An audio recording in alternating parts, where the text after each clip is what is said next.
Welcome to the Mortal Realms, an Age of Sigmar story phase. Grab your hammer so we can clear a path through the chaos and forge our own narratives in the Age of Sigmar. Your co-pilots through the clouds of this episode are... Hey, my name is Paul, and you guys, did you hear about this new Age of Sigmar Amazon show coming up? No. I did not know. I actually did. Sweet. Yeah? Who was in it? Who's the star? Do you remember? Oh, I don't want to spoil it. You tell us. All right, I'll spoil it. It's Sylvester Stallone, right?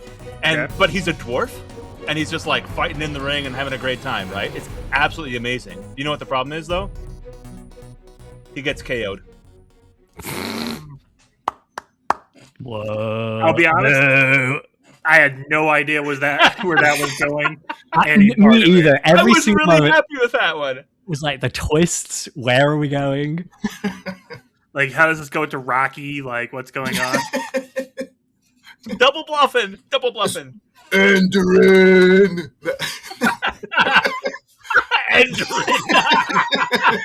I forgot to do one, so hi, I'm Mike, and that's my intro. Oh man, that's amazing.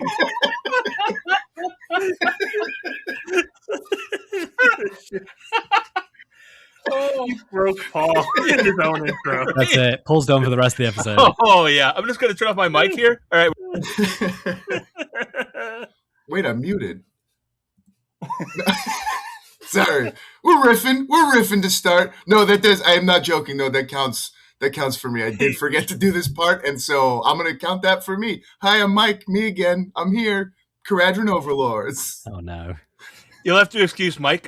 He's actually got his KO mask on right now. Yeah, he's in full null chemist getup, which it interferes with the recording. It's not finished yet, okay, guys. I didn't want to spoil it, but it's got a lot of work to go. Well, I'm Kieran, and did you guys? I hate to say I really like this book, but I found out that it's actually ripped off from an older property where instead of dwarves, it's these bears in the sky. I don't know if you guys have seen this at all. They're like different colored bears, and they have like one has like a rainbow on their chest, and they like it's the Kharadron Overlords from the Care Bear. That was terrible. I also forgot about this, and that is what my brain came up with in 30 seconds. I mean, I can pull you out of this Beautiful. one, Kieran. Yeah. Enderin. I'm gonna have a lot of charity bear for that one, Kieran. Yeah. Good luck, Will. All right. Hi, I'm Will. And did you guys know that Grungni actually didn't fully give up on the Kharadron? Oh. I Really? had no idea. Yeah, I thought no, he did. Yeah, so he left a message with Barakan's ass where he went, Kharadron, my wayward son, you'll be rich when we are done. Leave your money bags to rest. Don't you fly no more. I hope you're establishing a trend where you always have to do a song at the start of these. Yes. Yeah. And there's another trend coming later on that I'm not ready for. That's God, one me Ether's either. hair, by the way. Yeah. we want you to know that there's another trend where other songs might get sung. We're never done singing. This is a new karaoke podcast, KO Ryoki. Oh, there we go. There's Very your fun. That's good. really would have worked. If Davey doesn't collect the dollars, then they don't exist. Yeah, exactly. I hope he doesn't mind I pay in twos. Well, all right. So in this episode, we cover the lore of the Kharadron Overlords Battletome. Get ready for a whole lot of number crunching, sailor cursing, and the heedless drive for more profits. And then if we have time, we'll talk all about those Kharadron. How are you tonight, my masters of the skies? Doing great. I'm buoyant, positively buoyant. Yeah, I'm floating right now. I couldn't think of it. This is how fried my brain is. I couldn't think of a third floating synonym, but good in the sky. I'm metallithic, I guess. I don't know. Yeah. Oh, man. And then I've also been well. And what have you all been doing in the hobby? There was a fairly large event that came up just a month or so ago called Adepticon. Did anyone do anything for that? Yes, a whole lot. But It was awesome and amazing and a great time, as it always is. Absolutely fantastic. I could spend an entire podcast just talking about how awesome it is. But instead, I'm going to post my latest project. I made a miniature for one of my good friends. Oh, So I actually did sorry, this is not Age of Sigmar. This is Lord of the Rings. hey, Dole. I painted a figure of Tom Bombadil for a friend. Amazing. And then I made a little display case for it. So had some fun time painting that up over the last week or so. Oh, Paul, that's stunning. That's so gorgeous. Yeah, Thank you. his boots are yellow. His boots are yellow, yeah, which is always the most important Blue is his coat. Yeah. My favorite part every time Paul does this is makes it sound like it's happening live. And if you're listening to the podcast right now, you have no idea where this has been posted. Like 90% of the fun, right? It's my own inside joke. No, it is very cool, Paul. It's like a little jar, right? That you flipped upside down. Correct. Nice. You know that Very cool this I realize I'm about to say this in a way that sounds like I'm setting up a joke, but I'm not. Okay, this is go actually- on. Yeah, we've Go never clarified on. this before. Why do you feel the need to? Did you hear that they're no? But really, they're gonna what's his face? Oh Yes. my god, It's not a almost good like I joke. should- Oh my god, Stephen late night Colbert. host who's super into Lord of the Rings, Stephen Colbert. Stephen Yes, Colbert, is part of the writing team for they're doing a Lord of the Rings movie that's like the Tom Bombadil chapters. Basically, they're gonna like start writing that, and he's part of that crew. That's a good joke, Kieran. I know, right? I was like, A so very Stephen fake Colbert, thing, did you guys Kieran hear? made up just now. Do you guys think that Steve Colbert listens to this podcast? I mean, that I know he does. Not. I hope He's not. my best friend, and we listen to it together, even the episodes that I do.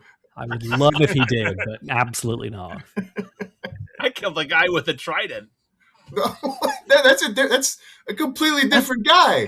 That's It's not what's hobby. stuck in Paul. my You head. I'm shouldn't sorry. It's stuck in Be, my you shouldn't head. be admitting to Yeah, And this. it was going back to KO, right? Because they Well, have yeah. tridents Ah, with there new we release. go. Get it? It's a bridge. Uh, All right, uh, all right. If you say All right. so, we're back on rails instead of floating in the air. Yeah, we're doing it.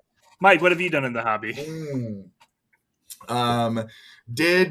What did I do? The biggest thing I think for me outside of Adepticon was after 4 months of sitting on my floor and making it difficult to get to my desk, I finally set up my 3D printer. Woo, woo, woo. Hey! that's Yeah. exciting. And I printed a single file and haven't touched it since. So I think I'm done with it. I think I've completed the arc. That's it. I've looked at a lot of files, haven't bought any, but yeah, it's slow. I just locked in a date for the next Mad Cry War Cry event. Locals, come on down, July 11th. Plug, come on through. It's exciting. going to be Flesh Eater Court / Usharan themed. It's going to be a little Usharan party. Woo, woo. You had Will at Usharan. Yeah. Yeah. Well, I told him my original plan was an all hobless, but now I have painted flesh eaters, so I can do less work. Yes. There you go. Or you could still paint brand new ones. Paint more hobs. ABPHG. I don't have enough of Be those. painting hog. Yeah, you get it. Yeah. Yeah. We're all saying the same thing. Yep. Yeah. If I have to explain it, it's not funny, right? That's I not shouldn't true. have to explain it. Sometimes it fixes it. Sometimes you have to explain it too, Paul. There. Sometimes you go so far into it that we can back out the other side. And Yeah. it's funny again. Yeah. Yeah. Adrian! Yeah, the we're listener at not, home- we're not through the other side on that one yet. No. If you couldn't tell, that wasn't me doing a callback to my joke I already did twice. It was Paul. Hey, good jokes come in threes, That's and that's true. where we ended. Will, have you been hobbying at all? No, not really. A little bit. So today we received the City of Ash box. Thank you, Games Workshop. Oh, So exciting. I assembled the terrain and stuff just in time to take it to our league night tomorrow. Oh, yeah. Didn't get any of the spearheads assembled, so I'm just going to be rolling up with one of my other ones, I guess. Ugh. Yo, dudes, I got some sweet walls. You want to Yeah, play with dude. some walls? You see these Anybody new need a wall? walls? I got two separate quarters of different buildings. So I don't want to I brag. almost but- assembled Boom. half of a building. yeah. This is how I much do I actually love you really guys. like that terrain looks really fun. It looks really I like that it looks different from like the domicile stuff that we've Mhm. had before. Yeah, yeah. Yeah, it's I cool. don't ever want to paint it. there's a lot of filigree in there, and I'm terrified of. Like, what is this, chaos? Like, I'm not paying all this trim. I know what's going to happen too. I'm going to buy 8 versions of it, and then I'm going to build 2 of them and go, I'm ready to make my board, and it's going to stay gray forever. Listen, guys, I painted 11 spearheads of the last spearhead with all those frickin' spikes and all those frickin' fences. This is nothing compared to those. That's fair. All right? Yeah. It's not going to, like, you know, it's not spindly. You've done your time. Well, the difference is we make good life choices. I don't know. Speaking of good life choices. Yeah, I don't know about that. Better life choices than Paul. Sorry, let me correct it. All right, fair. I'll accept that. Good in relation to the choices. Speaking of a good choice, you can find more episodes of this podcast and all of our other shows at themortalrealms.com. You can email us your feedback at mortalrealms@gmail.com. You can find our Patreon at patreon.com/themortalrealms to support the show, get early releases of the story phase, and access exclusive content like the Pocket Realms, which are short story phases hosted by Davey and Aaron. Who are those guys? I don't know. I haven't heard of them. I swear they don't listen to the podcast anymore. I haven't seen them a month ago. And if you can't or don't want to pitch it monetarily, then head on over to your podcast service of choice and give us a review, or just go ahead and tell a friend about the Mortal Realms. Even though we took forever to get to this book, we still will thank Games Workshop for giving us a review copy. We did, in fact, have a review copy. Yeah, we did have it. We didn't do it. We're here now. We can still review it now. Yeah, people still write reviews on old restaurants. But let's talk about this for a second, right? Like, yeah, this is actually the reason why we're doing this. We got it before. Yep. Right? We didn't get it done because of all kinds of other things. Yeah. But, like, we're doing KO, but we're not in the KO release right now, right? No. So, Will, if you just give, like, a quick, 5-second, why are we doing this book? Because it's completely out of order at this point. Why are we doing this book? I had this scheduled to be our 100th episode, and then they announced Hellsmiths, and that became our 100th episode. And then there's a lot of good lore in this book that I feel like we should address, period. There's a lot of good developments. We haven't talked about Kharadron in 2 editions. Yeah. February 2020 was the last, so pre-COVID was the last time literally an episode about and I've been in a coma since then, so I can't wait to hear how great everything's gone. Yeah. I will say, if you go back and listen, I know Kieran and I did to prepare for this episode, there's nothing sadder than hearing everybody like Paul and Davey being like, yep, I just got 2 more models to paint for Adepticon 2020. An event that will certainly happen.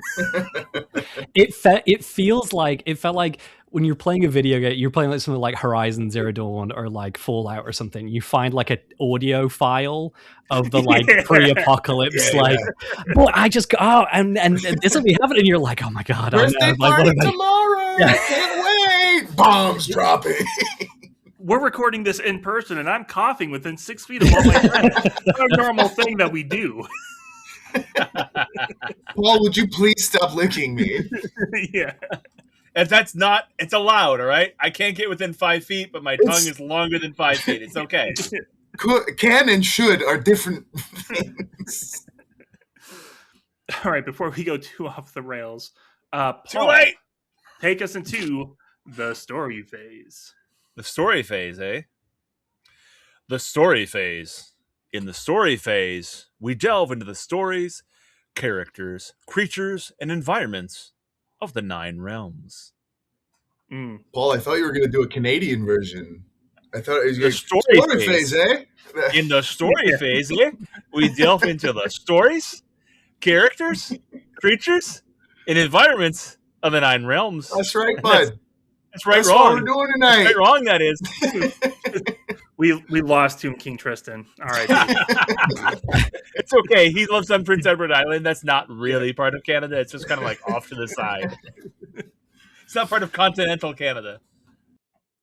All right. We're here. Kharadron Overlords. We're finally at it. We're no longer being distracted by Hellsmiths. We nearly got distracted by cities, but can't do that to us, GW. We're going to get this out, whether people want it or not. We had a bad hailstorm last week, and I had to cancel because we weren't sure if the internet was going to hold up. And I'm glad because I was so wrapped up in cities that I forgot to do most of my prep for this. But we're here. We're talking about the Kharadron Overlords. We're talking about those steampunk, though not actually steampunk. Legally distinct. Those punk steam. I have a thing about punk and how it's being overused, but we're talking about those steam-ish, but Aether Gold flying dwarves. Gas punk. Yeah. Ethanol 55. But the real question is who the Kharadron are generally. Like literally, what are they? We're gonna do one sentence description. Always forget. You think I hinted at it earlier too. Yeah, you think I remember, but no. We've scheduled this 14 times, Paul. This is on No, like over 100 episodes. I just literally keep forgetting. No, I mean this specific episode. Yeah, that's true. That's also true. Let's go with metal-clad air mariners of monetary malice who are meritorious in their meritocracy. I was a little bit double, but whatever. I got it. I'm good. Very merry. On the spot. Yeah, nailed it. To my list. Kieran. Nice. Sucked in, Kieran. You got to go next, and I'm going to be free forever. Exactly. For me, the KO are like the bad guy version of that one Command and Conquer cutscene with I forget the guy's name, but the actor's name, where he's like, "I'm gonna go to the one place that capitalism hasn't corrupted yet. Space." It's like that, except they were like, "We're gonna go to the one place that capitalism hasn't corrupted yet." Space, except it's not space, it's the skies, and it's not capitalism, it's chaos, but also capitalism. And then they bring capitalism. Isn't capitalism kind of its own form of chaos? I mean, like these guys are doing it. They're out there. I like how you had a torture metaphor, and then you continued to torture it. It was great. Yeah. It's not getting off lightly. Absolutely. All right, Mike. Well, I did prepare 20 minutes ago, so yes, we're ready. I mean, that's eons compared to everybody that's gone so far. So. Like 7 M's, and I was like, all right, I'm good. All right, these guys, these Kharadron Overlords, you want me to tell you about them? All right, I'll tell you all about them. They are Endrin wearing, code following, Aether Gold stealing, floating, toting, wheeling and dealing, ironclad riding, gun hauler flying, sons of Grogny. Woo! That was great. We can call I like how you couldn't look us in the eye while you were doing it the whole time. You're like, because I was reading it off a script. Yeah. It's not the way it's supposed to go, Mike. That's by obviously Rick up there. Rick Flair. Yeah, Rick up there. Yeah. You doing Cockney slang now? Is that the thing? Rick up there.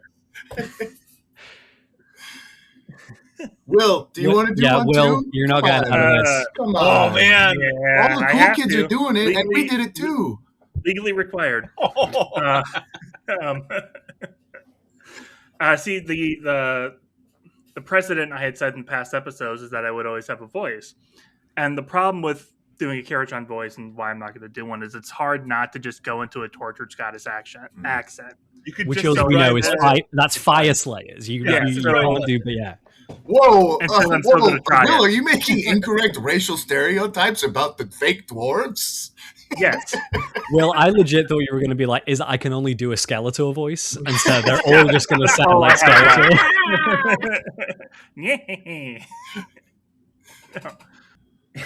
After torturing you guys, I really should have come up with. Yeah, there you go.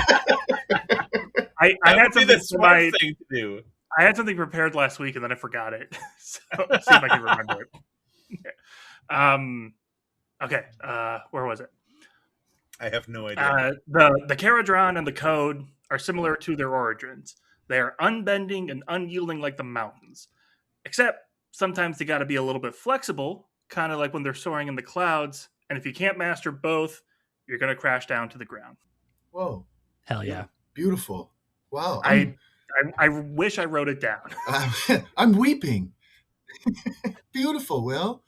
Yeah, so that's the Kharadron. They're kind of mercenary, very capitalistic, turning everything into profits. They are dwarves. They have guns. They are in the sky. And that's the episode. I hope you enjoyed there the we wait. go. That was worth it. 17 Yeah. months late. Yeah, we got it. This came out within 12 months of the book, probably. It's not Sure. 5th edition yet. Like, we're, you know. Quiet, bull. I don't know who that is. Same. Literally, I'm trying. All right. Yeah, so the Kharadron Overlords. We haven't talked about them since 2nd edition, and there's a lot of interesting things that have happened since then. Characters that have been introduced since the last episode we talked that are personal favorite characters of mine, and some really crazy stuff. But before we dive into that, I think it's important for us to go through the history of the race. So Kharadron in the Age of Myth, what was going on with them? Someone tell me kind of what Kharadron society looked like, because I'm sure it was called exactly that. It was exactly that. Don't even worry about it. You can just go listen to any of our dwarf episodes. Basically, the thing with the dwarves, the Dwarden in this setting is prior to the Age of Chaos, they are all united under one banner, at least nominally, the Khazalid Empire, and so there is no such thing as they're one of those factions that don't exist per se in the Age of Myth. They are which I quite like when that happens. Like, we see this faction come about as part of the development of history. I think that adds a lot to the setting when we see stuff like that. And so, yeah, they really, it's a case of the Dwarden are sort of all grouped together in this this huge entity called the Khazalid Empire. And there's a couple of things that the book notes that are important in the Khazalid Empire and that happen in the Khazalid Empire. Are they? I actually forget. Do you guys know off the top of your head? Is the Khazalid Empire only in Shaman, or is it a realm spanning? I actually don't know during the Age of Myth. I think it is intended to be more than local. Yeah, it's not just it's not just a plane of metal. It's not just Shaman. Yeah, but Shaman was specifically created by Grungy to be this paradise for Dwarden. Right. Yeah. Right. So, but like everything, right? We don't contain ourselves to this is the only place and the only time. But this is where the narrative centers, essentially, right? And to be fair, it can't be only Shaman. We didn't know about this when this book came out, but Hellsmiths exist. They're also kind of an offshoot in a way of the Khazalid Empire, because they're still shrines to Hashut hidden underneath all the Khazalid tombs, and he's all over the place. Yeah, that's true. So even if the Age of Myth, Hellsmiths weren't officially Khazalid Empire, maybe they were split, divided, there still is that fact that they were out there. Oh yeah, you know what? It's oh no, in the book, it's centered on the realm of metal. Nowhere was the Khazalid's might more obvious than Shaman, the realm of metal. Yeah, exactly. And so we have a little call out in this book, which I think has been in previous ones as well. There's an event called the Gold Flood, in which we see the dwarves really go up against each other, where they are, it's exactly what it sounds like. They are so keen on minting coins and proving who can extract the most ore and minerals, and specifically gold, from Shaman, that they crash the economy in Shaman, and it goes from being a society which functions with money to a bartering system for a long time, because the Karaks, with no thought to it sounds like what this will do, it's more like we just have to prove ourselves as the most wealthy, the most industrious. Do you guys ever wish that they had some allegorical stories in here at all? You wish they ever could draw parallels to real life ever? Or... I'm glad that this is a metaphorless setting. Purely fantasy, fiction, imaginary. Fantasy. Yeah. So this is an interesting thing to me, because it seems like a very simple idea, and like, here's a little tiny little story that's going to define this. But it's just one of those things where gold greed is something that's always been very dwarfy and now very dwarven as well, right? And they did something really clever here, which is that they took that gold greed and they turned it into an economy driven idea, which is something that they hadn't done in the old world, that they've done to like really set up the KO in this time and place. And so they've helped to redefine the character of a race that already existed, but also to redefine the character by stating that this is also now economic. That was never a thing in the old world. We didn't have that. And so they maintained a characteristic of the race that they have statistically, and historically used, but they've also twisted it to be something slightly different. And like, it's a very clever, simple story to illustrate a large character of who the race as a whole is viewed at. So I think this is like one of the coolest little things that really helps to flesh out the race. Yeah. We in this book, I don't think it calls out specifically, unless it's in a later part that I've missed, but some of because it sort of says the nascent civilizations of Shimon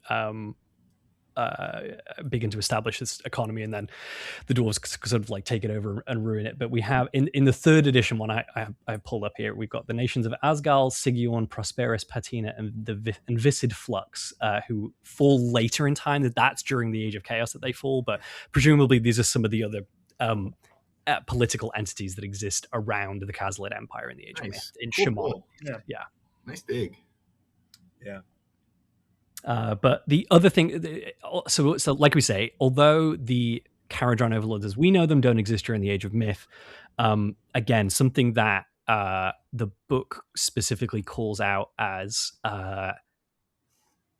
the discovery of the sort of spiritual, I mean, not literally spiritual, because the dwarves can sometimes have that too, but the kind of like the people who will, in like-minded, become the Kharadron Overlords.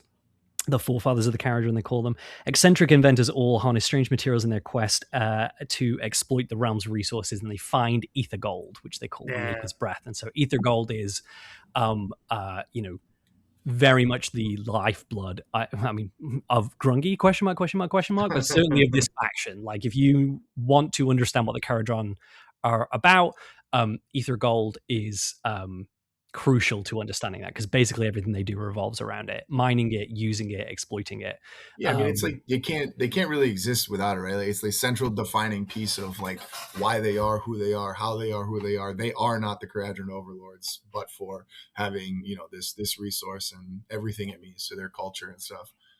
I do appreciate that even in the Age of Myth, we do have like lessons learned and civilizations evolving to the point of like, hey guys, we had a gold-based economy, a gold-based civilization, and it was horrible. Check it out. Ether gold. It's completely like, different what thing. is this cryptocurrency that you're trying to introduce to me? Check it out. All of our engines run on it, and if there's any destabilization anywhere, the whole economy goes down. Well, it's regulated, right? But it's different this time because it's gas, not solid. Yeah. So don't worry about it. Do you think that makes it easier to mine, right? Do you think we end up with a plasma gold at some point in the future? We're just shifting through the states of matter. Don't get Paul started on plasma. Oh no! Yeah. What did I do? No, that's Adneth. We're not on the Adneth episode. We're not there entirely. But like, there is actually really interesting thing. This is one of the things that I love about the writing for Warhammer, right? Is ether. Why is it called ether, right? And then you look up, all right, I'm going to spell it the way they spell it, and just do a quick Google search, right? So ether is one of the 5 elements of the ancient Greek elements, right? Earth, water, air, fire, but also ether is pertaining of the sky, pertaining like, so it takes something that we kind of know or like have some connection to, and then, it's just gold, right? And like, gold is relatively useless, but like, you make it ether gold, all of a sudden it becomes something cool and different, and it becomes something else, right? So yeah, the idea of this discovery of Ether Gold is not only just, oh, it's a new element, but also it's a new character almost, right? Because of where it's found is in the upper airs and the skies, right? Kieran, you got me when you said the just the cryptocurrency part. You got me thinking. Now I'm thinking like Aether Doge coin and like just, just I can't even. So I stole this from a different Discord I was in. They were talking about. You don't have to admit that to us. Take You're it. in different Discords. No, even Ether Discords. Mike's in it too. Someone mentioned Dreki coin as an option. I'm like, oh yeah, Dreki Flint is the perfect figurehead for like Kharadron cryptocurrency because his wife left him. No. Got him.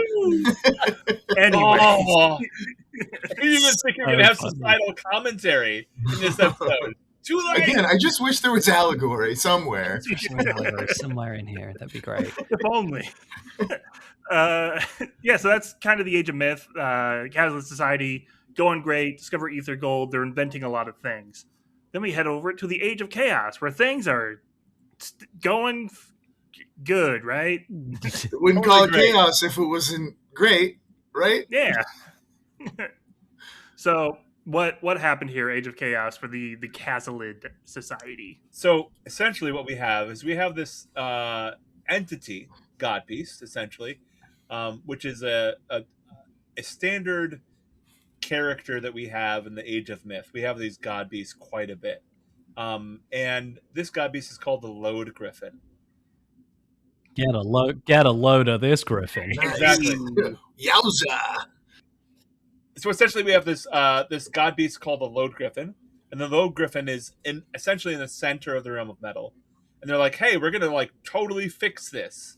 Right? And we're going to take all our smartest people and we're going to go and deal with this. And turns out that metal weapons don't really have a great effect on a magnetic God Beast. Crud.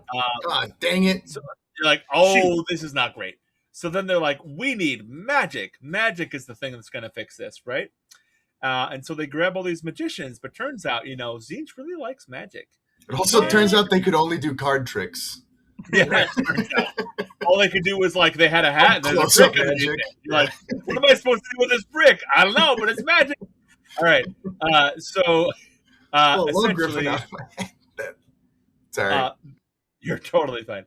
So Tzeentch causes some mischief and some mayhem, and turns out the Load Griffin screams, and that scream, because he's a God Beast, or it is a God Beast, I should say, basically warps the fundamental reality of the realm of metal and turns it into something other than this ordered perfection that Grungy made. So now we do have a good allegory to real life, because like when you're on a plane and there's an infant screaming, it morphs your reality into something where you wish the plane would a little bit shake a little and just calm them down. So just a light shake. Just a wobble. For example, if you're to be part of the Kazalid Empire, which is all about basically these rocky defiles and like these wonderful, beautiful fortresses that you built into these mountains that have now completely shifted, turns out they all of a sudden become susceptible to this invasion of Tzeentch that has suddenly happened. Yeah. And all of these Steamhead pioneers, I think that's what they're called. Yeah, they were the ones that the guild that like initially discovered Ether Gold. Yeah. And then they were like, they were rejected by most of the Kazalid Empire because they were doing crazy things that weren't traditional. They figured out how to lift the city into the air. Turns out that's a really good idea when the realm is filled with demons. Yeah. Departing from the surface of the realm sounds like a really good idea. So they eventually start forming all of these cities and lifting them from the surface of the realm, which, like, as an aside, it's just a cool idea to begin with, right? Yeah. Mm-hmm. It starts out, the book says, as like weapons platforms. Like the first structures they raised were these like floating weapons platforms, and it like goes from there. Well, they show it off in like one of the little mini stories. They call it United in Battle, Mhm. where it's the nascent Kharadron sky fleets are taking on crystal barges of Zinch as they try flying through the Straits of Hellsilver. And luckily, we learned that a small but dedicated uh, armada can prevent foreign barges from passing through their strait with the ever important fuels. There's a KO named It- Hormuz, right? Wasn't that his We name? Yeah. can't. Admiral We Hormuz. can't. No, but the two other things in that side story that I noted in my very detailed and very easy to follow notes as I'm learning was I noticed there was a brand mentioned in here, probably unrelated, but I just thought it was a fun little call out. Grand Admiral Horgrum brand, and I was like, maybe one of a distant relative coming around at Thanksgiving, maybe with Gunner and Co. That'd be so funny if, like, they find out one of their ancestors was a dwarf. Yeah, just chilling. Sorry, dwarf.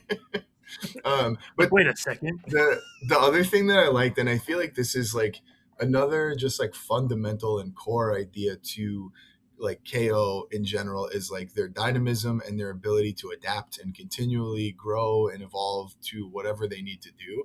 And while they're talking about fighting with these the crystal barges, there's these huge ships, right? And they realize that it like works better if they kind of like split up their fleet and like aren't just completely, kind of clustered in certain areas. And I just thought it was a really cool representation of, how they're just constantly changing to fit the environment that they're dealing with. And it applies to battle tactics in this instance as well, which was just a really, just a cool through line that I think, exists within the faction. And I like trying to pick out those tiny little details of it in these stories too. And they showed one up.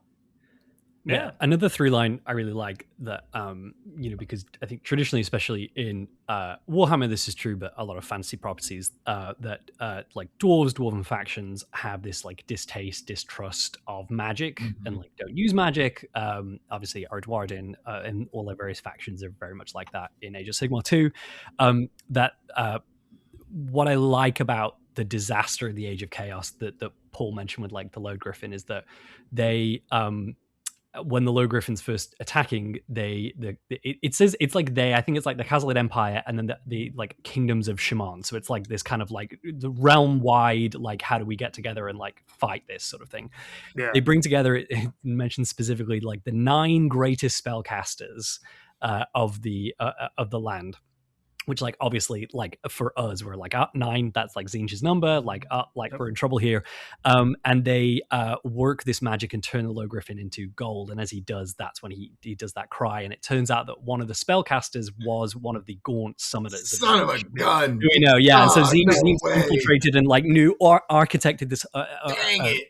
like engineered this whole thing to happen in such a way. And what I like about that is it doesn't specifically then say, and because of that, they hate magic. But I do like that, like the Kharadron specifically, like, which is true for, I mean, the other Dwarven factions as well, but like that there is this like tangible memory of a time when like that was the thing, like magic was the thing that like undid them and like caused like even greater ruin. And so again, I like that we get these things in there. It's not just like, oh, they're fancy dwarves so they hate magic. It's like we have a specific example of like why in this world and realm and story they don't use it and might mistrust it, which again is just like great little like details. That brings me to the sponsor of this episode, BetterHelp. If you're having trouble letting go of something, no, I'm just kidding. So I would like to point out quick, this is one thing that I did notice, right? I hate the idea of calling things retcons and stuff like that because the lore is constantly evolving and stuff happens, right? But this is specifically a change from the last time we did this episode and the last time that I've seen the KO book, which is that it didn't used to be a Gaunt Summoner. It used to be the Changeling. Oh, interesting. Right? Yeah. And it's not that much of a difference, but it is a difference. And so I did notice that I was like, oh, this used to be the Changeling. And then also, I kind of like that version better, to be honest. Yeah. It fits better. Yeah, it's a shapeshifter, right? Yeah. That took on the appearance of someone else, whereas a Gaunt Summoner is just kind of like a guy with a cool head.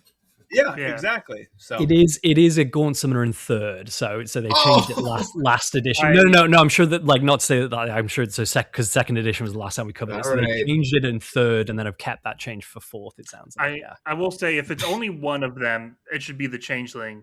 But they could have done all 9 of them as the Gaunt Summoners, and like that's how they ascended. Yeah, you would think, right? Just Yeah. the whole crew rocked up on him and they had no idea. I do. They don't know what the Gaunt Summoners are at this point. Yeah. They're just like, these guys are Yeah. weird, but Yeah, like, these guys sure, are I guess they can. tall. Like, Yeah, that dwarf sure is tall. Hey, why is the top of your head completely squared off? By the way, we don't talk about it. He's a little sensitive. It's a growth. Yeah. So I do want to talk about one more of the stories in here Okay. from the Age of Chaos. Yes. The Vengeance Raids, right? Yeah. It's a cool little story where it talks about they're just like kind of consolidating this idea that they are this Kharadron Empire at this point, and they've got all these cities, right? But like, it's cool, it's fun, I really appreciate it. But the thing that I love is Admiral Nelrickson, which is 100%, I swear to goodness, not Admiral Nelson with a KO twist. I swear it's not. I should have. No, I didn't click. I was like, what is this going to be? Like, where's this going? So I love that. I love when they like, well, we hear maybe later we'll hear about the Conference of Madrolta, which is the Conference of Malta, but with an extra draw in it, right? Yeah. So it's one of the fun things that I really enjoy about this book. So That's crazy. We've already established this book has no allegory or metaphor. never, right? Another thing I liked in that story too, just like, it's not really a big important detail. I just thought it was cool they called it out explicitly that in those vengeance raids, they said they what was it? Seized new territories, destroying the fortress of Crystal Blade, and slaying no fewer than 3 mighty lords of change at the battle. I just thought it's just cool to like have that much more tangible like sense of what was going on. It's not, just like, and they fought and they won. It's like, nah, dude, they killed 3 of those big birds, dude. It was crazy. Yeah. No less than. No less than. Mm-hmm. Yeah. It's like when Games Workshop says like over 13 of them. So you mean 14? Yeah. Yeah, they got the code rights involved. They were like, could you make sure that this sounds good, but it's legally we can stand behind it. The episode. Yeah. I'm so glad that I went back and listened to the second edition stuff, and Paul, that you're also here to talk about the Council of Malta or whatever it is, because all of my history is like, I don't know anything about World War II basically, and so there's so many references in here and stuff that I'm like, I was like, cool, like the Council of Muldrata, that can't be based, I would just like skip right over it. So this is great. I'm learning so much. Kieran's got a year by year analysis up until we stop being hunter gatherers, and then it's just all a blur until we're at this episode. Like Hellsmiths was great. Hellsmiths was great because it's all ancient Mesopotamia, and I'm like, excellent. I know everything that happens there. And then we get past the fall of the temple in 70 AD, and I'm like, I don't know anymore. I don't know what happens. I don't know what goes on. I stopped paying attention. Yeah, it's game over. Yeah, game over, man. Speaking of the modern era, let's pop on over to the Age of Sigmar. What has happened I've to heard of that. Kharadron Overlords in the Great Age of Sigmar? One of my favorite stories from the Age of Sigmar that they sprinkled in here for us was the old Treatise of Shadows, where there was just a little bit of beef with Marathi Kane. Ever heard of him? But the story was essentially, they're beefing with Marathi Kane and skipping over it. Not really that important overall, but this was the one where essentially it caused like the whole Vangrim to come around, right? This is where like the new units essentially were fabricated, because they got into these fights and then they realized, they gotta be a little scrappier and things like that. And they, it literally, this story like is why these 2 new units really exist, in this whole kind of additional culture within the KO kind of started to evolve and form. And yeah, I really like this one. I mean, there's, again, they're just, you're fighting. This is one of the examples where I don't like the stories as much. They're like the nimble elf ladies were fighting the squat dwarves, and they, just not quite as interesting. But yeah, I thought this was a really cool one because I don't know that we often get the etymology of these units quite so directly as when they've done it here. So very cool story. Yeah. It brings us to the first of our listener questions. If I can find it. I'm thinking of Chrisling's question was, do the KO have any significant influence over any peoples or factions of the mortal realms? And this is where we see some of those ties form and break, because now we see them sort of breaking ties with Marathi. They don't have a full-on war.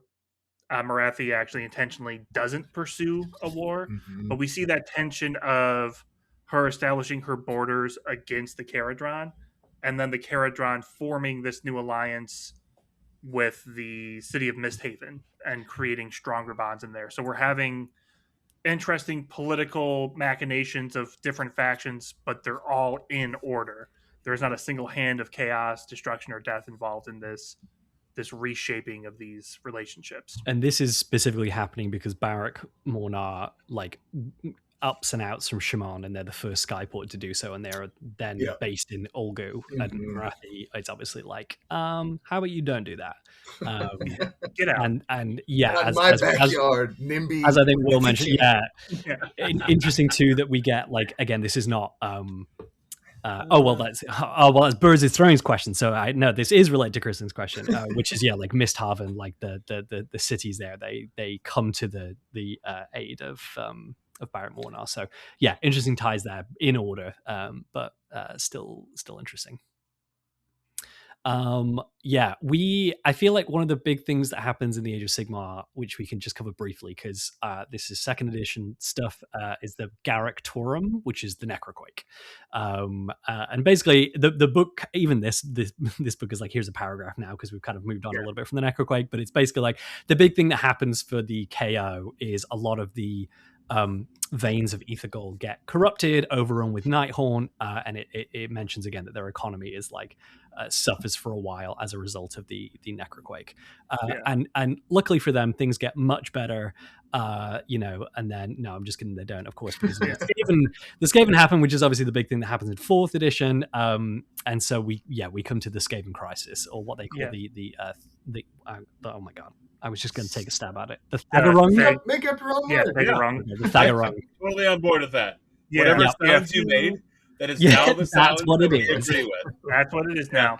Well, and it's interesting because, we have the first crisis that you think was that corrupts a lot of the Ether Gold, and you think that's going to be the end of it. But lo and behold, a second crisis has hit the Kharadron economy.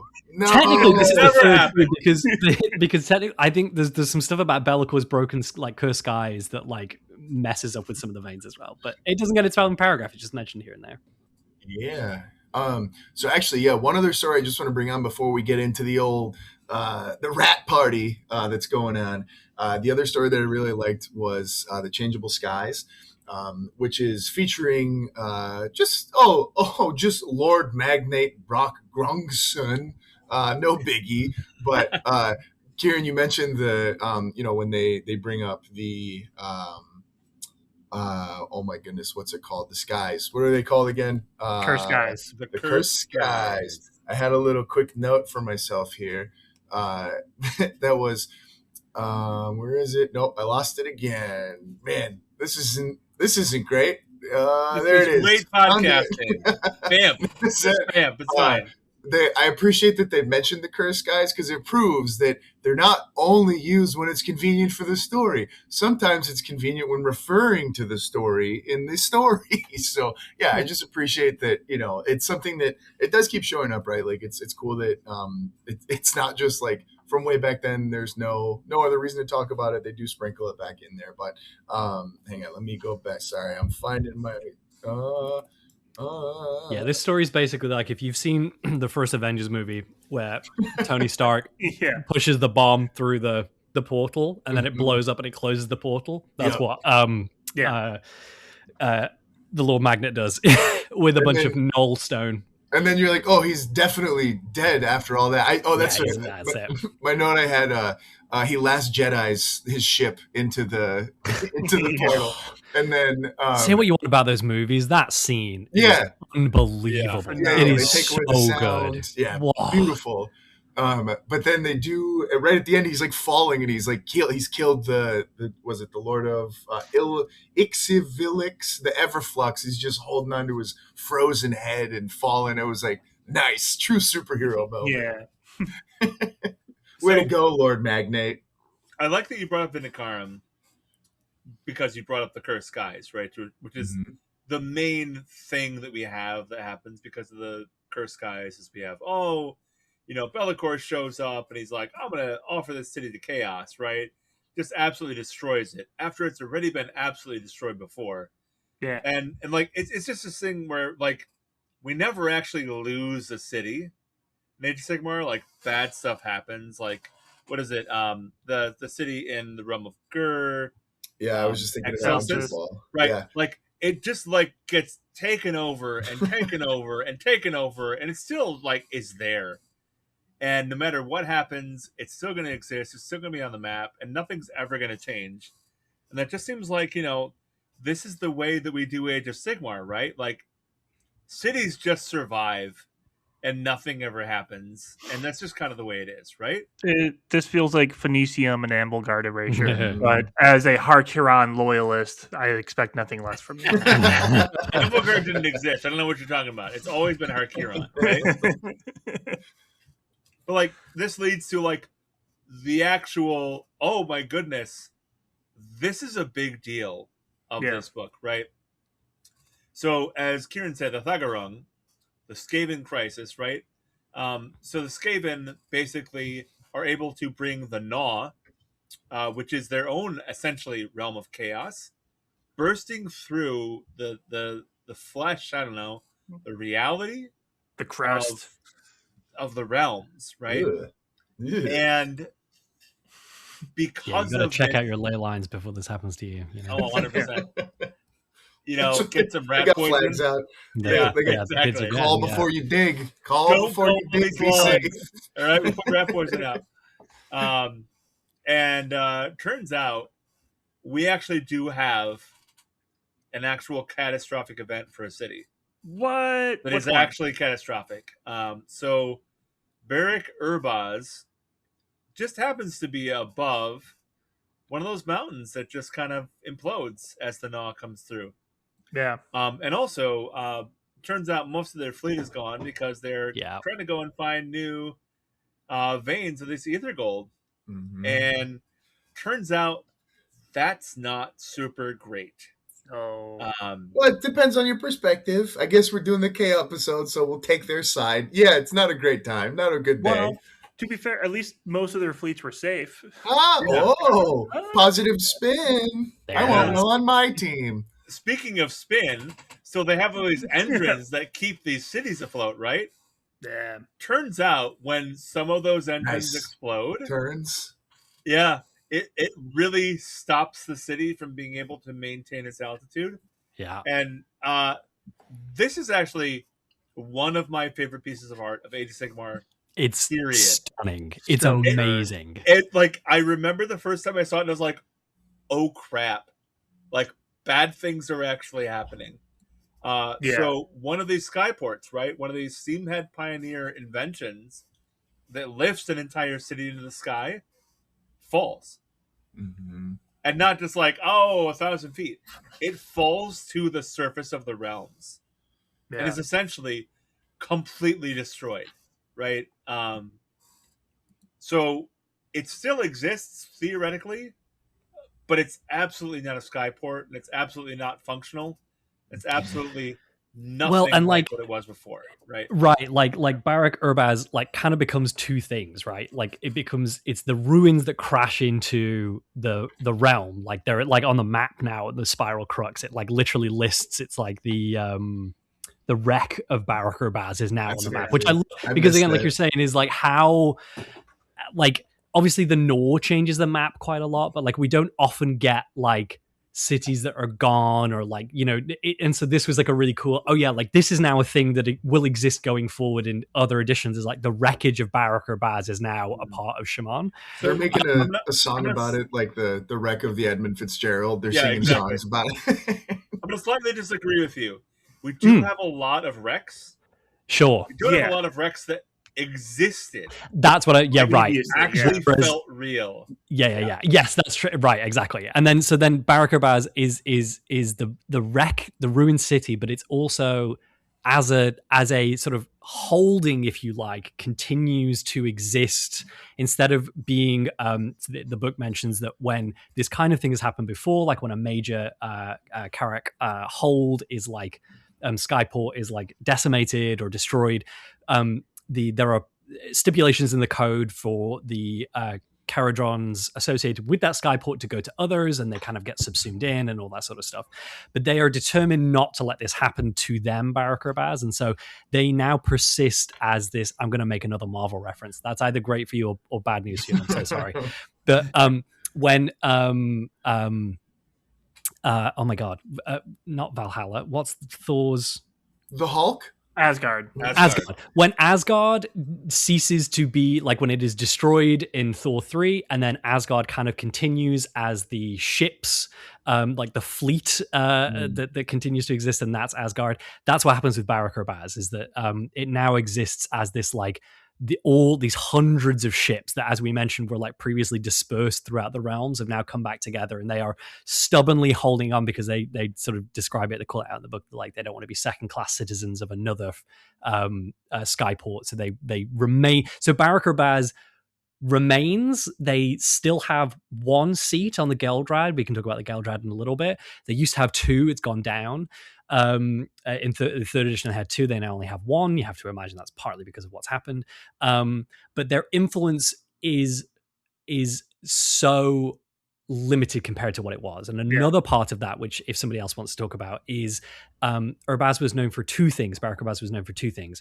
It's bustling markets and it's code rights. Mm-hmm. And if we want to talk about what has happened now with the code rights and the code in general. Real quick, before we get to that, I just wanted to mention one last thing in the ruined aspect of Barak Urbaz. The people of Barak Urbaz is... it does say Barak Urbaz is still there. There are still some people there fighting the Skaven, trying to protect the ruins. And it says specifically... Well, with that too, like, what a great place for, like, tooting my own horn here, but, like, some kind of, like, I don't know, skirmish game setting. Yeah, dude. But, like, seriously, what a cool, like, you know, like, Warcry or Underworlds, like, what a sweet place to, like, have just stuff going on, right? Warbands going in, rich storytelling. You never actually get to Barak Urbaz. That's the fun part. You just constantly get closer to it. That's the rules. But so it says it crashes near the Grim Peaks. So obviously we're going to get like a narrative campaign where you're in the Grim Peaks and trying to head to Barak Urbaz. Of course, and never get there. You're just stuck in the catacombs. It's got to happen. Yeah. Sorry, go on though, Will. I just wanted to plug it in there real quick. Yeah. No, actually, I was going to say they're crashed in an area called Grim Peaks, which is like already a bad place to be.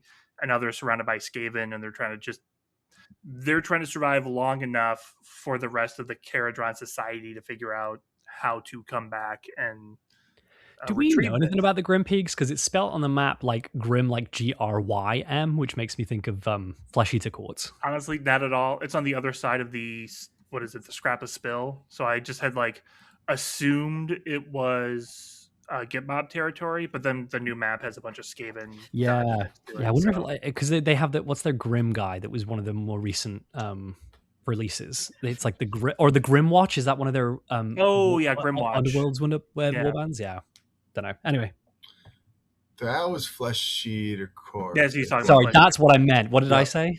You did. I said Gratz. You said. Oh yes, yeah. Okay, yeah. Mm-hmm.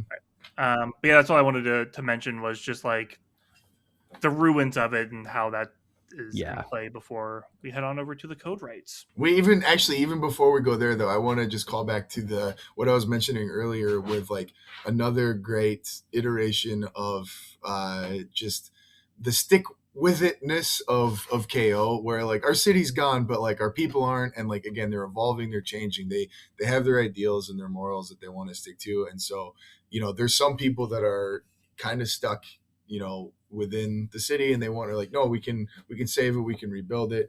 Obviously got to go through the trials and tribulations of all of the rats that are there, but the idea of this fleet just going, all right, well, this is what we are now, and this is how we survive, and this is it's just such a cool development. I think. I mean, it's a little similar to like Dark Oath in a way, right? Where they're just like, we just got to keep living. But KO are a little more aggressively embracing, I think, what happens to them and like using it to better themselves as opposed to survive, which I feel like is maybe a distinction between them and how the Dark Oath interpret it. But yeah, I love seeing it, and this was just such another really great encapsulation of when they do it.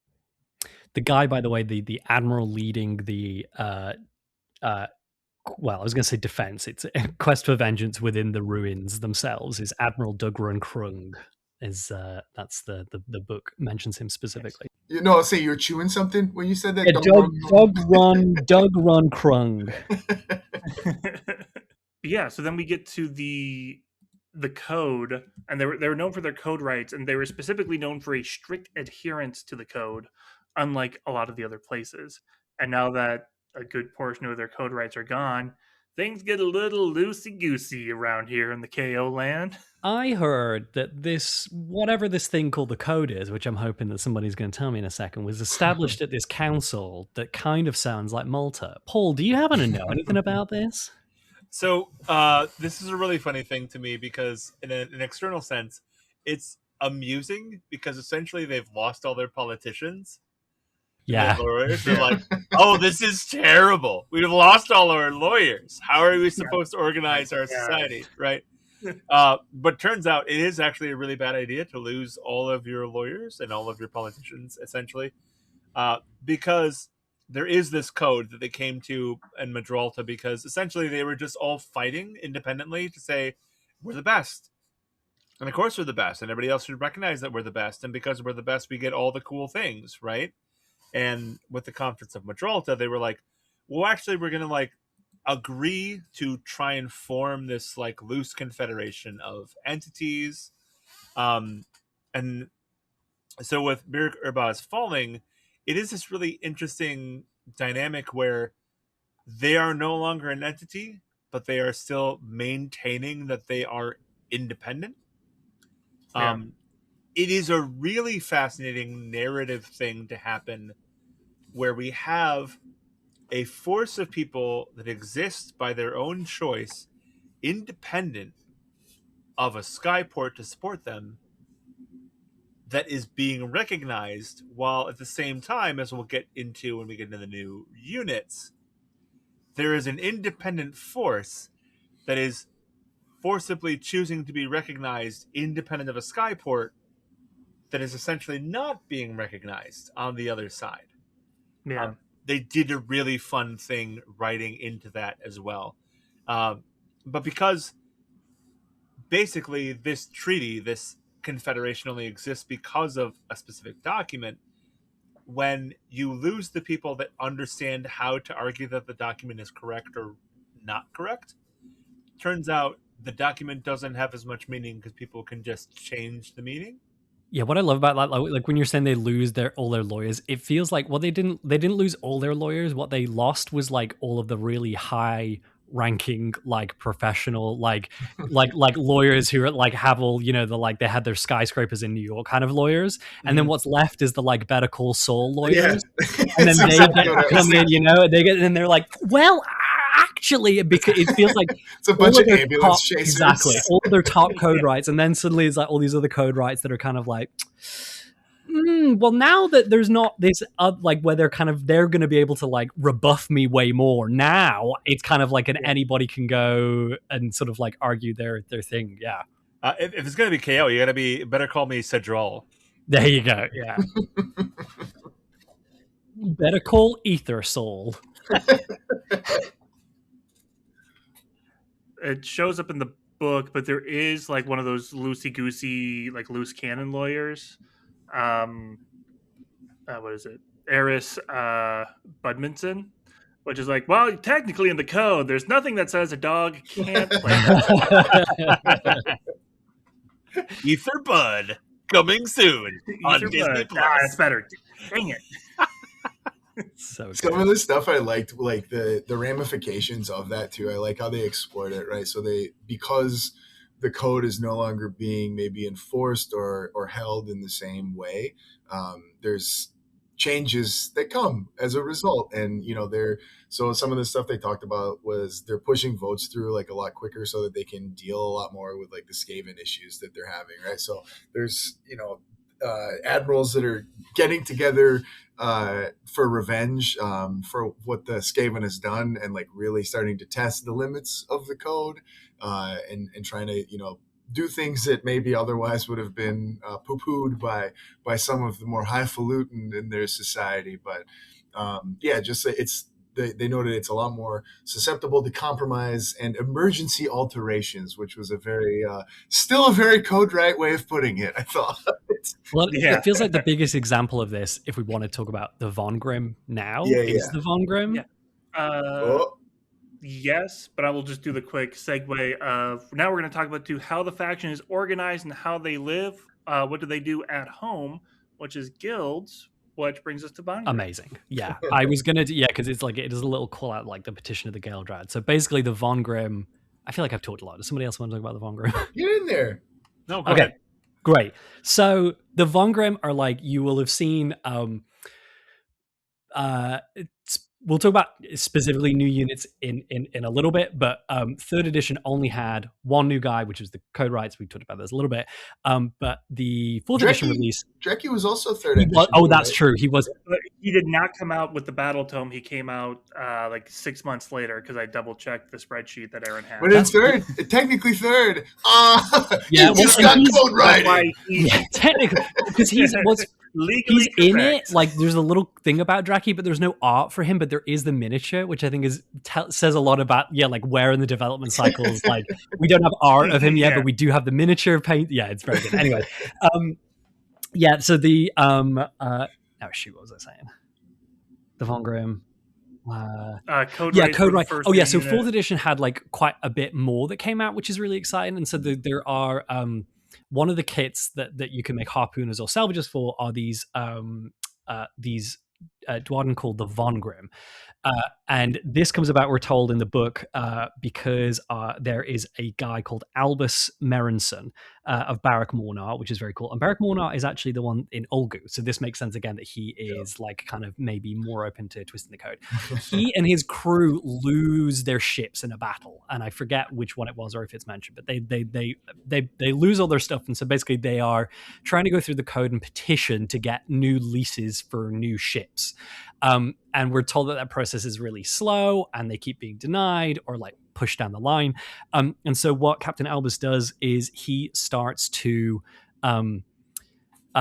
salvage ships and sort of like Frankenstein chimera push them together. There's a name for them. What they call it? They're Vint something? Yeah, the ships of Theseus. Yeah, the ships of Theseus. Yeah, exactly. Yeah. But he and sort of recruiting new crew in the same way. So it becomes this like crews who are have lost their original crews and original ships and are sort of like washed up while they wait for other things to come about, and they're maybe trying to, or it's people who it says rarely that have failed the muster, which I think makes sense. But basically, people who are not otherwise legitimately employed as like Arkanauts or otherwise in the KO sort of like other official guilds. And so he calls them the Von Grimm, the Von Grimm Guild.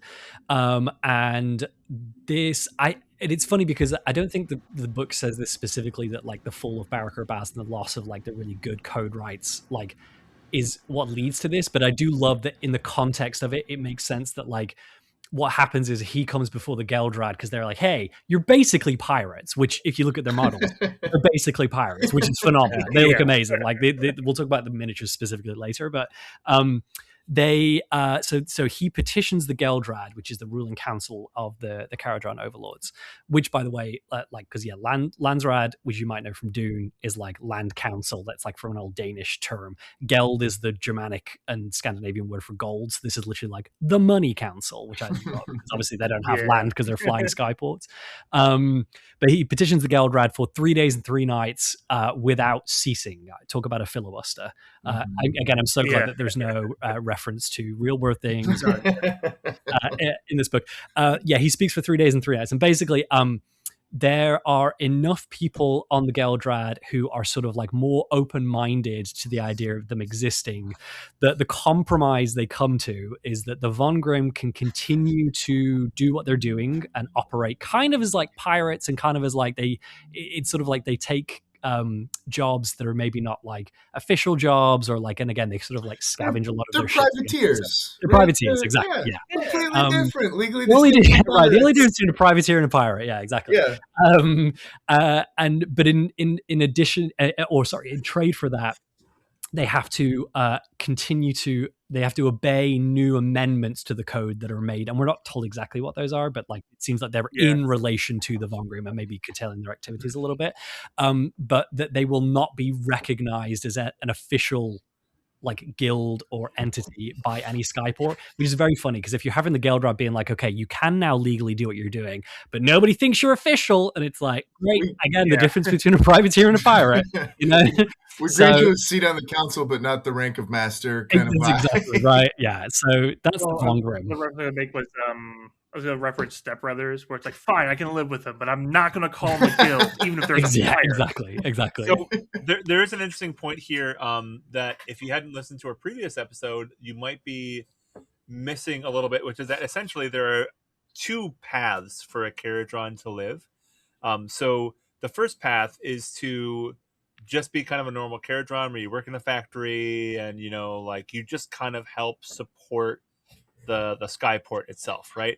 And that's where most of the Kharadron Overlords end up. But then they also have these like tests that they have where you're allowed to enter into the ability to become a Kharadron Arcanaut, right? And so, which is basically Ninja Warrior, or American Ninja Warrior, but in the sky. Ether Ninja Warrior, right? The must ring. And so typically these are only once a year, and so if you're allowed to participate 3 times before you're just like, you're just like a factory guy, and this is your life, and this is what you do, right? And if you do become an Arcanaut, then when you're on a ship, you gain ether shares for the success of the ship, right? So all of the journeys that you take earn some money, and you gain money based on your proportional ability to contribute to the success of the ship. So what that actually translates into is there's this really weird space where you're either a factory worker or you're somebody who brings in money. And where the Von Grimm fall into is you're somebody that went out to go get money and you have none. And you're also kind of doing field work, factory work by putting ships together. And because even if you go out and your voyage isn't successful, it says specifically in the Battletome that no Arcanaut is ever expected to come home and retire. Maybe you do if you're ridiculously lucky, but the vast majority of them leave, never come back, but money comes back to the family. And so there is this liminal space where you go become an Arcanaut and you leave, and you come back and you're alive and you have nothing. And what do you do now? And the Von Grimm is essentially the answer to what do you do now?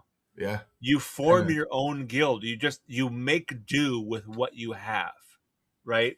You make your own guild with blackjack and piracy. Yeah, whatever you can, right? Because at the end of the day, this is a meritocracy where money is the thing that determines the value, right? And it does kind of go back in my mind to that whole, like, we have no Skyport, but we had a Skyport, so that makes us viable. We have no Skyport, but we have money, so the money makes us valuable. Yeah, for sure.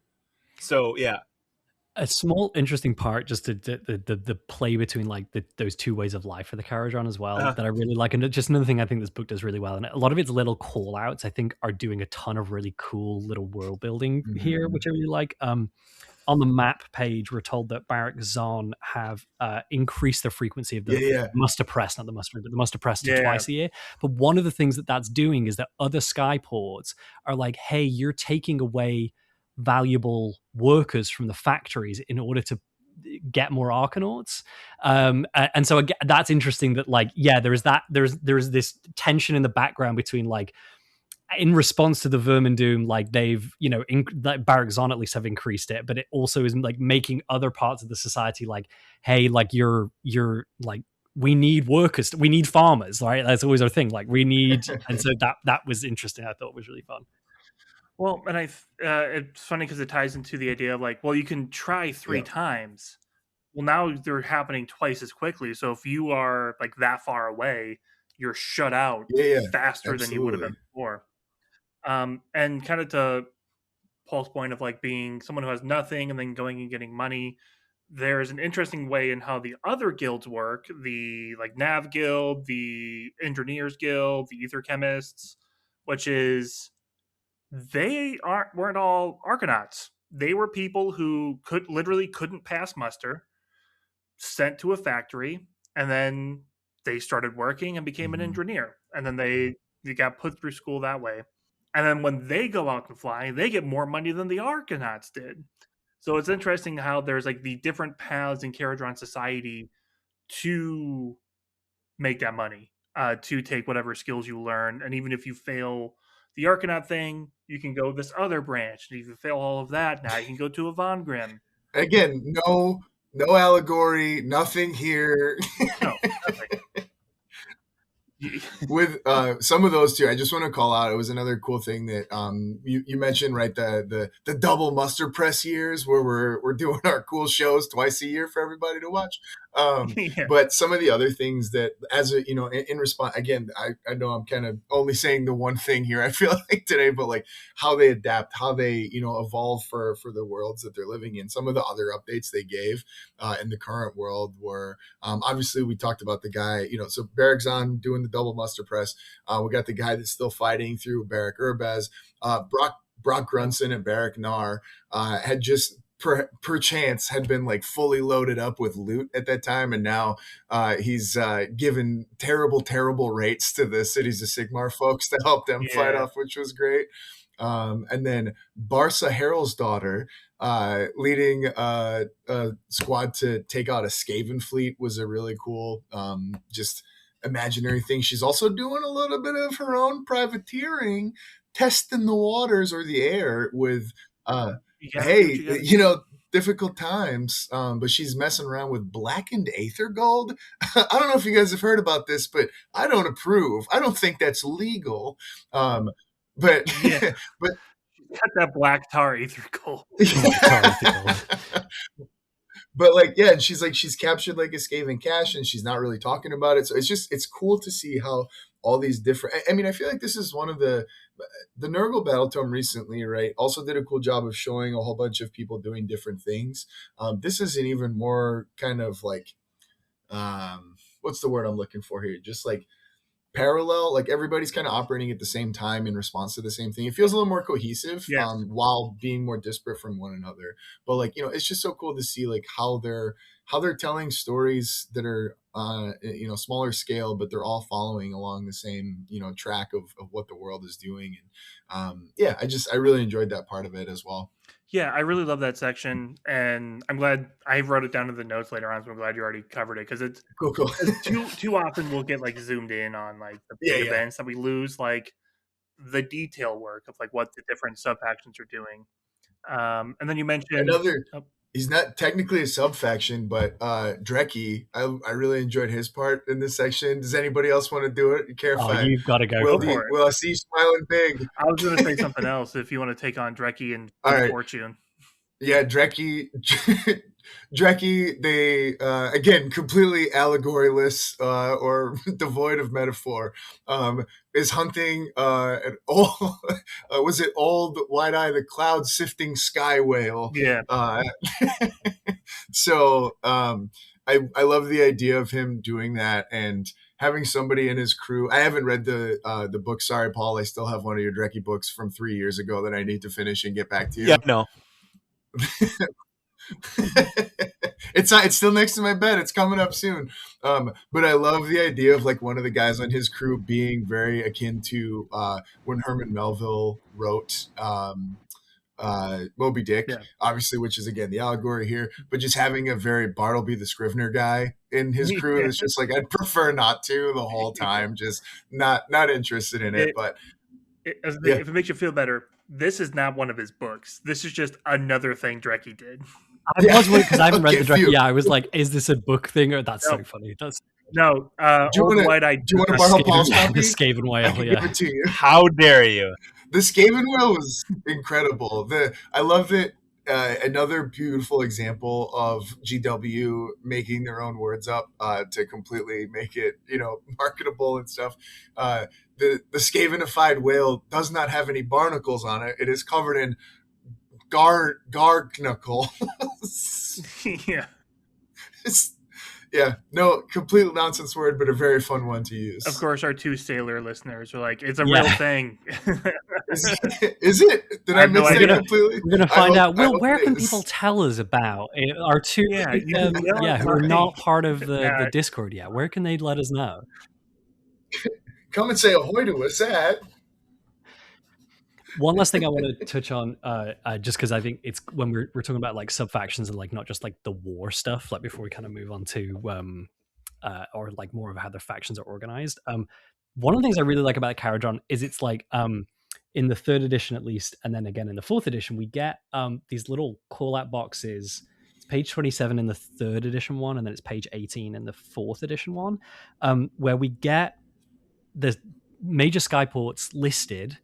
And then we get their capital, like an actual number of like, how rich they are, and then how many delegates they have on the Geldsrad. Yeah. And to my mind, like we don't have an equivalent of that in another Battletome of like, here's how many seats this faction has on the council, here's how rich they are, here's how like and what the thing I really like is that it changes between 3rd and 4th edition. Is that like as I mentioned earlier, I was like, Barak Urbaz has lost a seat. I only know that because it's gone down to 1 from 2 from the 3rd edition one.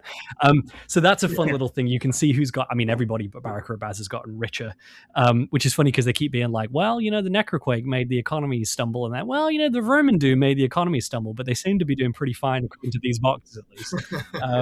The thing that I think is really interesting, which I wonder if we'll see more of in the future, but Barak Thring, who are the traditionalists, who are the ones that are, as Grungy comes back into the realm, which we can talk about. I think there's a listener question based about that later. And is like, hey, everybody should work together again, all the Dwarden. They are like, haha, see, we told you. Like, they're like, you should listen to Grungy, and like you should, he's back again and he's like doing stuff. They have like nearly tripled their capital compared to what they were before. Yeah. And again, and they've they haven't gained a seat, but still that it's like, oh, interesting. I wonder, like, are they profiting from the code right downfall and like hey, we go back to Grungy or whatever. Anyway. Yeah. I thought that. Or is it literally that they're teaming up with a Grungy and he's just letting out Grungy's breath? And it's just Oh my god, straight in the bank. exactly. Just feed him a bunch of baked beans. Yeah. All the arrows point up. Line always go up. Unless you're Barak With one Urbaz. exception, yeah. Yeah. But what is it? The captain of the Silver Sail, Miora Lansdottir, kind of explains how this happened in such tragedy. She says, tragic what happened with Barak Urbaz. My heart goes to all those fighting those cursed rat spawn. Anyway, interest rates are up 10%. We guys after Really all. good. I'm like, oh my god. It was incredible. Those little blurbs every single time make me so happy. We did, for those keeping track of the character blurbs, the cameos in the books, Toll popped up in this one. Yeah, we had a little back and forth. He was one of the. I'm always a fan of those. Will, I did hear you mention though just then. You brought up Breath of Grugni. I know we've talked about it a couple times, and it slipped my mind, but I meant to bring it up earlier.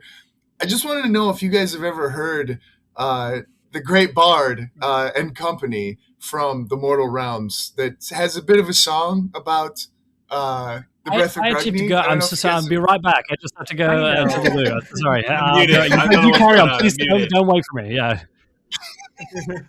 So this was a classic. I don't know. It's all over the place for a while, a few years ago, but it was by Nelly and the Saint Balloonatics. And if you recall, it went, if you want to float through the sky with me on a boat hunting for a breath of Grugni, oh, why do we live this way? Must be the money!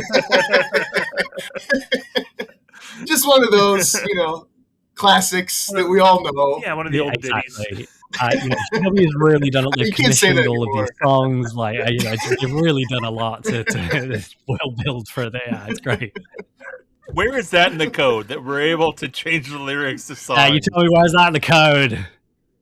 It's It's not- it's modern day code rights. It doesn't say in the code that we can't. Yeah, it is. Yeah.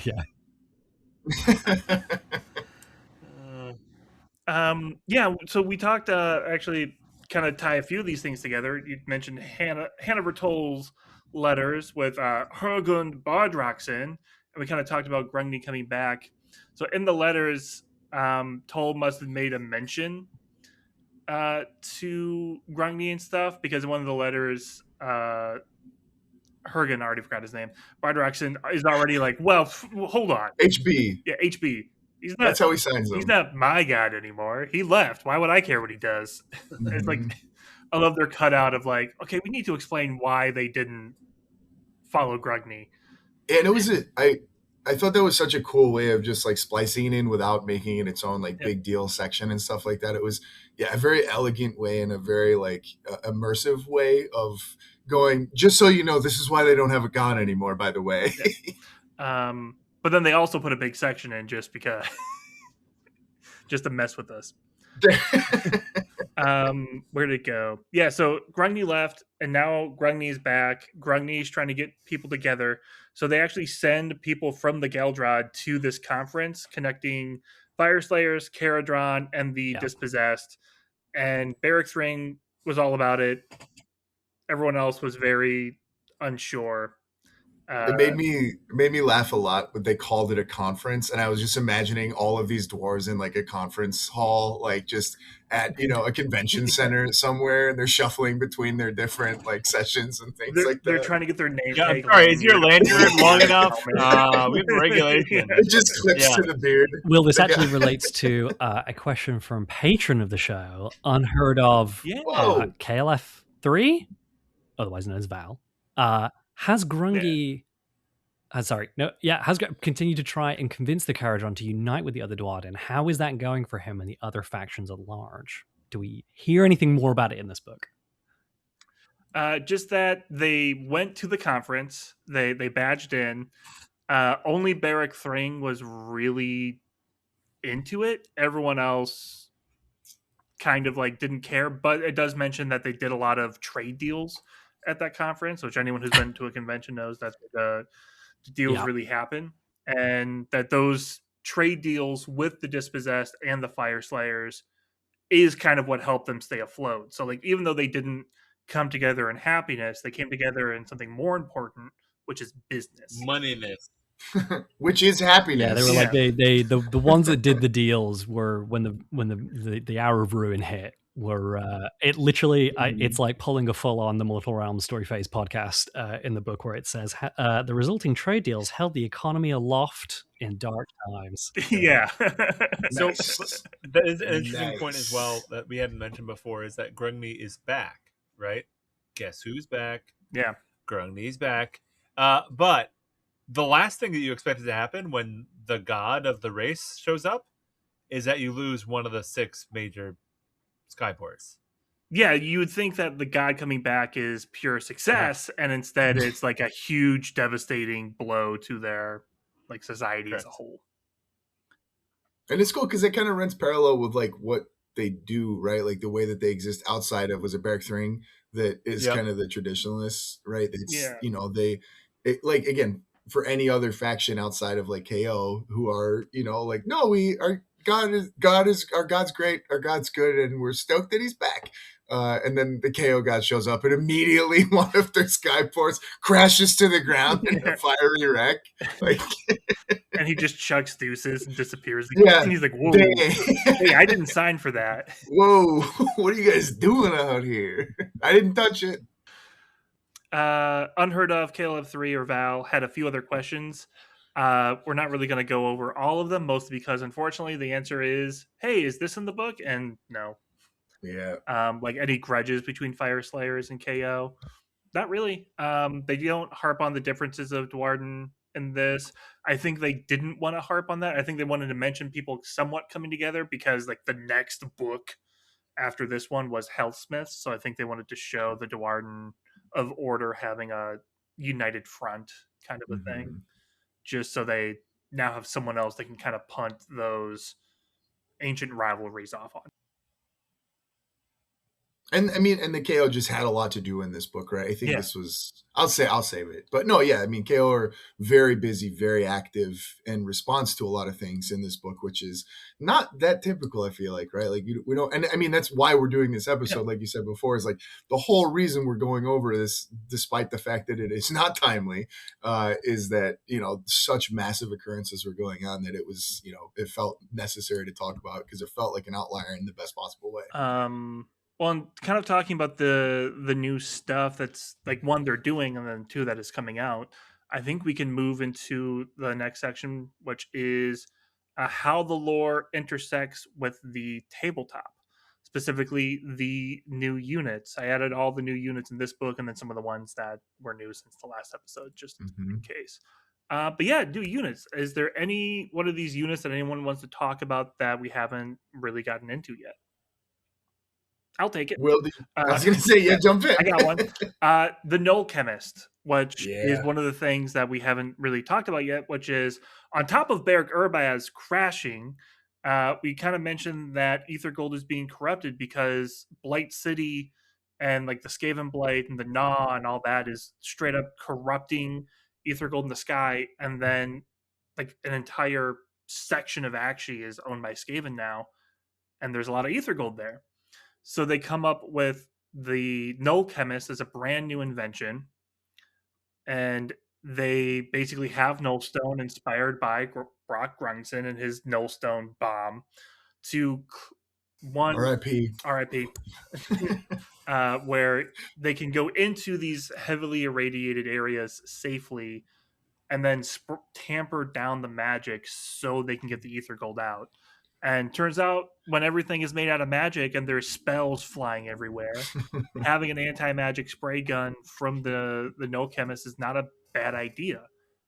Which also brings us back to patron of the show, Unheard of, KLF3, Val's question, which I should mention, if you have questions you want to ask, hang out in the Mortal Realms Discord at themortalrealms.com/Discord and wait for me in the middle of a random work day when I'm not doing anything for 5 minutes to ask for questions. He'll ask about it right after you can sit in there and make really funny jokes about how Sons of Behemoth models are really good for cleaning tables because they're so big and everybody's going to underappreciate it and only get it after you've explained the joke. And then Will's going to ask about I still don't get it. because you can clear them up when they were table wiping, you can clear them. No, I don't think I understand. I thought it was fantastic. I don't know what you're talking about. It's crickets when I posted it. In your defense, it was in response to a weird. I thought it was self-explanatory. I didn't think I had to defend you. If I'm 100% honest. But the usual discourse in the Discord is great. Yeah. And you should be there. Ignore that example Karen, that we're all talking about right now. We don't have to laugh to think it's funny. Listen, people have been telling me this my whole life, okay? And I'm starting to think that it's because I'm not. Anyway, the Null Chemist specifically is so good. We get like a... You're kind of like a null comment. No, never mind. No comment. We get a whole schematic for the suit.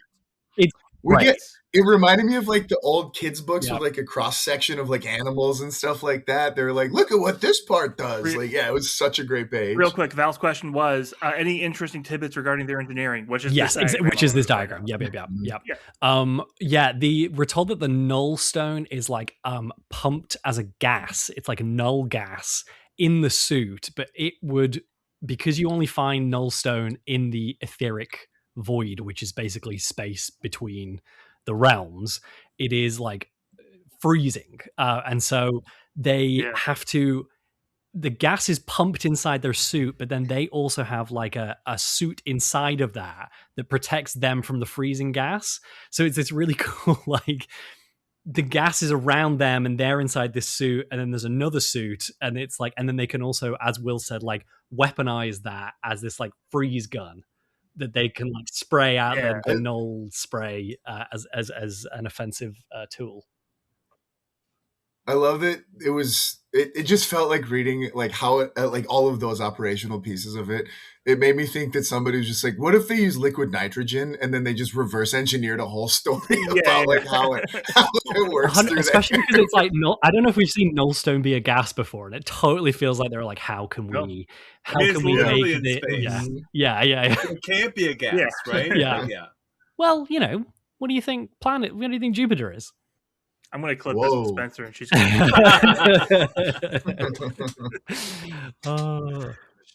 She already beat up on me because I made a flat Earth joke on Earth Day. Did somebody have a flat Earth question in this? Do they have like? There is. There is. Great segue to more questions. Oh yeah. Wait, before you say it, one more thing about the Null Chemist that I really enjoyed was that they breathe through the beard, and that was just a great touch. I really thought that was just the beard is their life, and what a beautiful metaphor. Our first metaphor in the book. Oh, we got it. Great. Now there's 2 listener questions. Okay, first one was Virabhadra, which says, does Kharadron Overlord Society have, quote, buoyancy skeptics equivalent to flat earthers? No, but the question also was Beric Urbaz. I mean, it no longer is buoyant, so yes? Right. They refute the theory of gravity. By being the most beautiful example of it. Most clear illustration of its existence. Then the other listener question came from Creasling, which is helmet beards. Who wore them better, KO or Stormcast Eternals? And come on, guys, I'm a huge Stormcast fan. Obviously, the answer is still KO. I mean, they got like pipes and stuff. Like it's super sweet. I mean, and they're big, like bushy, stylized beards. Mm-hmm. Some of the Stormcasts have just like a molded goatee. Yes, it's just the finest facial hair, very elegant. And, I want to call it the Null Chemist because it's a new invention. It shows how they are like progressing as the times go on, and also I love engineering cutouts and callouts. I think that's probably some of my favorite stuff I've seen in the recent books is like stuff like that. Stuff like the listing their capital. There's a painted ship in a bottle that pops up, like because we have a model of an admiral holding the ship as like the story anniversary. So then they gave us the lore for why that exists, and then painted it's so good. Yeah, and it was cool. It was basically like just in case you want to learn about the lore of bottles in the mortal realms. Basically, they just put a whole bunch of stuff on it that helps it last longer, so that they can have it forever. It was like it also felt like such a classic like big company like capitalistic kind of thing. Where like normally it's like you retire, you get your gold watch. It was like, no, you became an admiral. Let's get you a ship in a bottle. Come on, you did it. Right? In a bottle. That's $1. Oh, if you want $1, have you guys heard? No. Heard what? There's this parody artist in the mortal realms. His name is FKO Man. And he did a song recently after having some code right disputes. And again, tell me if you've heard it or sing along if you know it. But Will is literally rubbing his eyes right now. He's already started crying, and there's no joke yet. I don't know which one he's doing. So this is, again, as we all know, FKO Man, Breath of Grogny. Shaman Breath of Grogny. It tastes so nice, yeah. Make her do what I want to, put down his cannon and pick up his knife. Breath of Grogny, floating right by the sun. Breath of Grogny, balloons are so much fun. Breath of Grogny, people say we're short. Breath of Grogny, but they can't reach our ports. For the record, I'm glad he went on that long because I didn't get what he was singing until at least 2/3 of the way through that one. To be honest, Paul, I'm surprised you caught it at all. I did not think you to be a lemon pound cake fan. Just say it. Yeah, have you guys heard that before, though? No. No? Huh. I thought everybody knew it. All right. I forget why I said it. One of these other new units. Who's got a favorite? There's one we haven't talked about yet. I mean, I thought the Zantari Endrin dock was pretty cool, which is their new terrain piece, essentially. But part of the reason why I thought it was cool is because they kind of wrote it that that was the first thing that kind of floated, right? The weapons platforms, which is essentially what this is. Yeah. Plus, it's cool. I was hoping for, I think, like a watchtower or something like that. But this isn't that far off from it. Yeah, I was gonna say that's pretty. As far as like KO watchtowers go, you're pretty close. I was also like, their endless spells are gonna be aerial mines, so it's a watchtower with mines. So I'm like, so it fits in very well with what I thought the race could be. So that's pretty sweet. Well, and I love that they went like, okay, everybody's getting terrain and endless spells, and we've got a faction that is all boats and doesn't do magic. How do we do this? And they nailed it. And like you said, Paul, they nailed it in a way that almost seemed predictable, but not disappointing when it was revealed. That's a good way of putting it, for sure. I was actually wondering if they were going to go the ultimate cop-out route and just go, all right, we've got a faction that does golden endless spells, and everything is a spell in a bottle that you can use any spell that you want, and then just chuck it out there. But I'm glad they pivoted on it. I think it was in this is where I had it in my notes, but they had a line when they were talking about it, where they talked about aethermatic algorithms that were running a lot of these things. And I just thought that was a fun little phrase that they threw in here for describing how they're run and what they do. My other favorite thing about the Endrin dock is that it actually features like as cool as it is, even just like by itself, you can include it in the armies. I really like that one of the two armies of renown is themed around the Endrin dock. So it's the Pioneer outpost, and it specifically calls out the designer's note is like, this army of renown has rules designed to work with the Zantari Endrin dock. So it makes sense to include one on your army roster. So it like gives the little auto Endrins, like the drones and the dock itself, like different like extra abilities and stuff like that. So again, I really like that, not just including it, but also doing it in a way that then there's like this other little bit that you can like really dive into, like making that a centerpiece theme of like this like outpost, which is really cool. So I really liked that as well. In fact, there's a couple I was going to say that later on the regiments of renown also, there's lore in how those function too, which we can talk about in a little bit, that I love that they're playing about with it. And again, like how rules and stuff tell us things about the faction, which I think is cool. Yeah, one of the things I thought was kind of a bummer with the Endrin dock was that they talk about how they usually have a bunch of them, and then you can only ever bring one if you're playing with it. They implied they're like, they could be everywhere, and like we mine the nearby clouds so that like they cannot run to get to the port without getting in there. Like, and on the tabletop, there's just one big cloud, and apparently that's where you put your own. Just a couple of little notes that we don't have to go too far into them because we already talked about them in pretty good detail. But the harpoon crew, Vangren harpoon crew specifically, they had a little line in there about launching their steam weapons into the mouth and eyes of their prey, and I thought, yikes, no thank you. They're the monster hunters. I'll stand on their good side, I think. And then the other thing I really liked about them too was they go against the code, or at least test the boundaries of the code with their beard growth, because apparently they play for the Yankees circa 2000 and can't have certain facial hairs. But I really like that it's kind of like a point of pride for them. It reminds me of, like, I think it's a samurai thing where, like, they would cut off their hair if they ever lost, and they kind of cut off their beards if they ever lose. So, like, the longer their hair, the more renown they kind of have, because they have been so successful for so long. But yeah, when they lose, they gotta go a little clean shaven, and just fun little tidbits for them as well. Yeah, because I did think it was interesting, because like a whole thing with the KO is that they don't have the super long Dwarden beards because they have to wear gas masks. It's also, gas masks are why soldiers are clean shaven. Or at least that's what they yelled at me about. So could be lying, but that's burned in there.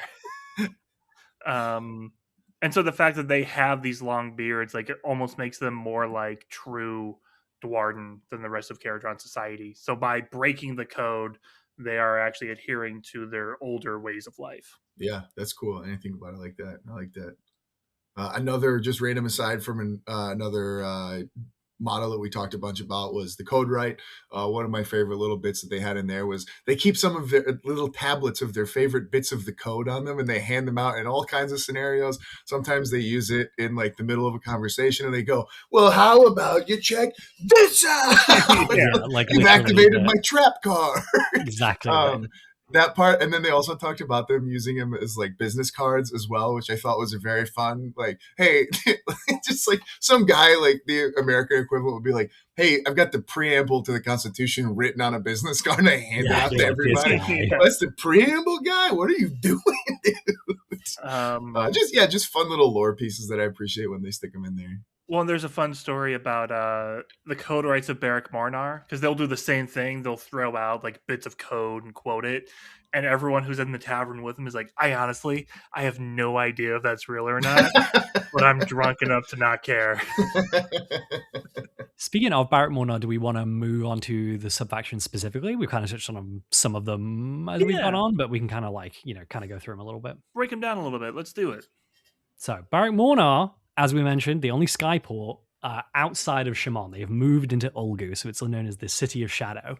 And they initially did it because they wanted to kind of push the boundaries, right? Like, they were like, we don't really love all the laws being adhered to so specifically. So they're like, they said, what if we took Bikini Bottom and pushed it someplace else? Yep. Well, and, like, that's their reasoning, but then all the other ones are like, they probably fled because we're gonna hit them with a bunch of lawsuits. Yeah, right, exactly. Yeah, and then the guy, the Captain Albus, I think was his name, the guy who is responsible for the Vongrim. Yes, is from Beric Mornar. I'm just double checking that that's true. I think that is true. It is. Yeah. We said it. It's true now. It's in. It checked the recording. Yeah, they tricked me out. Because they have Albus. Yeah, because there's this other Alden, yeah. Yeah, and then there's Alden Merrickson, who's the one who's, like, false quoting the code sometimes just to get away with an argument. And, of course, everybody's favorite, I don't know if you guys have heard of this bard, but Alden and the Chipmunk. No, I'm just kidding. How dare you? You have to do the voice. I would die. My throat would fall out. It would crawl away.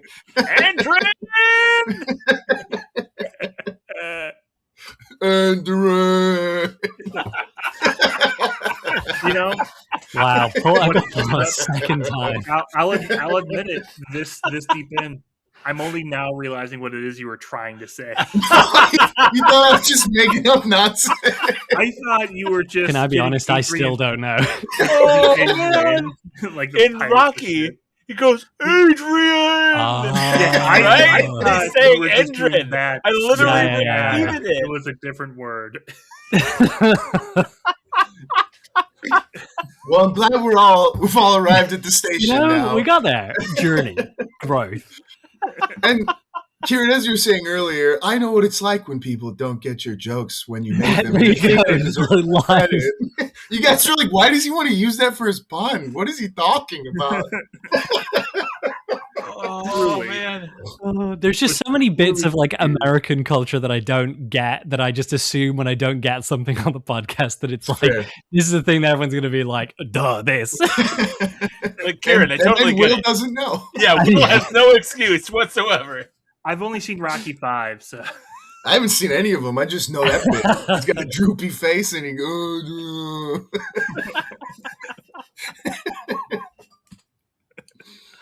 all right. Beric Marnar also has the Shadrach treaties, which is like their big push with Misthaven. Yeah. Yeah. And kind of like establish themselves in that area, which is always nice. Well, and I love it that like Marathi was like, "Oh, you're pushing into my territory, huh?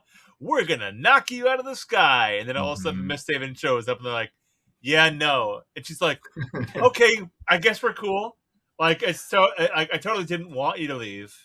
This is fine. We'll make a You treaty can with stay here now." because of my choice. I'm allowing this, and you're not Yeah, telling me. Exactly.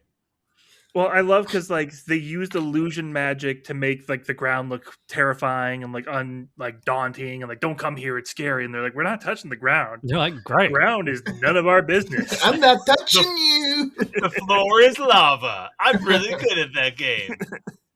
That's a good point, Paul. They are the all-time floor is lava winners. Whereas Fire Slayers just cheat and say, well, I can survive lava. So it's Yeah, I actually prefer the lava if you don't mind. Jerks. The lava actually gives. I ride a dragon that came from the lava. Any other sub-faction anyone wants to call out before I just kind of run through them all? No, go for it. Perfect. We've got Beric Nar, City of the First Sunrise. Nar! Nar. Barack Nar! Sorry. Mike, you like that, Mike? I didn't understand it. What are you guys saying? So we've got Brock The Grunson Australian ones. They're the Barack Nar. Oh, no. Yeah, you wouldn't know no. about that, would you? Karen, did you know I'm from Australia? Yeah, yeah, absolutely. No, Nice. I didn't know you. It's always Well, fun it's having like- your accent said back to you. yeah, exactly. There you go. It's like I have lost control of this pod so long ago. I'm the one who said it. What else about Beric Norwell? Yeah, so Brock Grunson, he blasts the Mandquan Mountain to get all of its resources just before the Vermindune hits. He's like, oh, that's lucky. And then, yeah, we already talked about Admiral Barsa, Herald's daughter. So then Beric Thring, City of the Ancestors. They say they never... it says they play it safe. So they're never going and doing the crazy thing. They live a simple life. They do the simple moves. They don't push their position past where they feel safe, which turns out great for them because everyone who did that, like Beric Urbaz, completely suffered for it. And this is actually part of why Beric Thring was able to get so rich, is because they stuck to the fundamentals. They played a great game. And in the end, that's what wins the money. I just want to say that the only thing that happened actually to the skyport that went down was it got blown up by an explosion that nobody could have predicted. Yeah. It's very, yeah. See, that's what happens when you go onto the world, kids. Unsafe things happen. Stay at home, never leave your house, and don't talk to anybody. That's the way to live. We just call that market volatility. Yeah. Well, I do like. I mean, because I think that is funny and totally speaks to the Barack Thringer doing that with Grungy as well. That they're like he's back and this is vindication for us sticking with him, and that Vermindune, we were cautious and now we're profiting from it. But then also as we mentioned, Barack Nar, they were mining heavily for resources, and then the Vermindune comes and they're like, and this is why we were doing that. I just love that it's again, it's that twisting. No matter what their behavior was. Yeah, it's validating it. It's validating it. Yeah. Yeah. As long as you're doing well, you can which I just was again, speaks to that code twisty nature. I also love that Beric Nar is oh, that's a wonderful mountain. Be a shame if somebody mined the entire thing. Hopefully there's no spicy stinky dwarves in here. Yeah. Next city is where did I leave off? Barrack Barrack Zilfin. Zilfin, the windswept city. They don't have any like named character callouts or much there, but it does talk about how they are using like almost the explosion of the Vermindoom and the increased gale force winds as like a secondary energy source. They're able to manipulate that. They also do pilots good. Yeah, they pilot good. The pilot's good. What their catchphrase is: "Speed is our armor." So they're actually flying in routes that no one else can really go to, and it says even areas like taken by the Vermindoom. So it doesn't say that they're the people who have null chemists, but it would make sense if they had a Yeah. lot of null chemists if they're the ones in those areas. We already talked about Barrack Urbaz, and then Barrack Zon. We mentioned it's the more militaristic city. It's the City of the Sun, and they've doubled their muster press. They're trying to get more soldiers out there. It was an old phrase in the military. We call it beans and bullets. You always have to have the right amount of balance between both, between things that are specifically designed to kill and things that are there, like your logistics, your food, your supplies. And Barrack Zon is turning every single bean into a bullet. And I have a feeling, like, who knows? Check out this bean shooter I made. Yeah, check out we've had like, turns out we've got a guy, he eats a bunch of beans. It's called the gas of Grungni. What comes out, you can shoot that at people. Stinky gas of Grungni. That was a callback, Paul. I know you didn't get it before. It's okay. Same song. All right, so that's good. Yeah. And then, so that's all the sub factions. We go to the notable special characters, both of them. Anyone want to talk about any of these in particular? So, Drekkie, any update from patron Honored of KLF3/Val? Any updates on Drekkie Flint and his adventures? The second book leaves quite a cliffhanger regarding his family as well as Barak Minos. They do say, he did go through the Eye of Testudinos, FYI, and it's making him rich. As far as his family, that has nothing to do with money, so we're not going to talk about it. The other thing is that when they originally talked about one of the novels, the Drekkie Flint, he was fighting this like big white whale, which is the whole thing about Drekkie Flint. And there was a Tzeentch sorcerer on the back that was driving the whale mad. No, now it's a Skaven sorcerer on the back driving the whale mad. So there's a second bit of like, well, this is what it was, but this is what it is now. Yeah. But also, as far as, could still technically be Tzeentch. Could be the changeling up there. You never know. Maybe he's a rat. Oh, He's definitely a rat. Yeah, exactly. So, He's a rat is a different question. One thing I found funny in the mention of Drekkie's family and his wife is like, yes, Drekkie named his ship after his wife, who's not with him, and he's trying to get back to her, and no one can stop him from reuniting with his lover. Like, it makes it seem like, lost love and stuff. Whereas, like, the first book, she rescues him and just like essentially says, "Get out." Also, stop naming things after me. It's weird. So, like, I don't know if they had a full grasp of Drekkie's relationship and where that is. One other thing I didn't mean to mention earlier, but talking about the Skaven whale, I don't remember where I read it, but one of the cool things they talked about was worried about the Skaven figuring out how to use Aether Gold, essentially. And there's like Skaven fleets and things like that. Yeah, just some fun other scary stuff, just more great ideas that they're spreading out into the world, building the lore and stuff like that. Sorry, the rat whale reminded me of it. Yeah, well, and it's, I mean, not to make it all about Skaven, it is interesting because you would assume it would be Clan Scryer doing like the crazy challenges to Kharadron technology, but it turns out it's Can Mulder just being freaks. They're just huffing the game. Here we go. We got a balloon rat now. Yeah. What if we put a rat in the sky? And then, we got Brock Grungson, who was set up as sort of like the leader of the faction. He was the only named character until Drekkie came along, but he doesn't do much in guiding the faction anymore, which I think is very interesting. Everything he does is kind of like Barrack Nar focused, and really like accumulating his own wealth.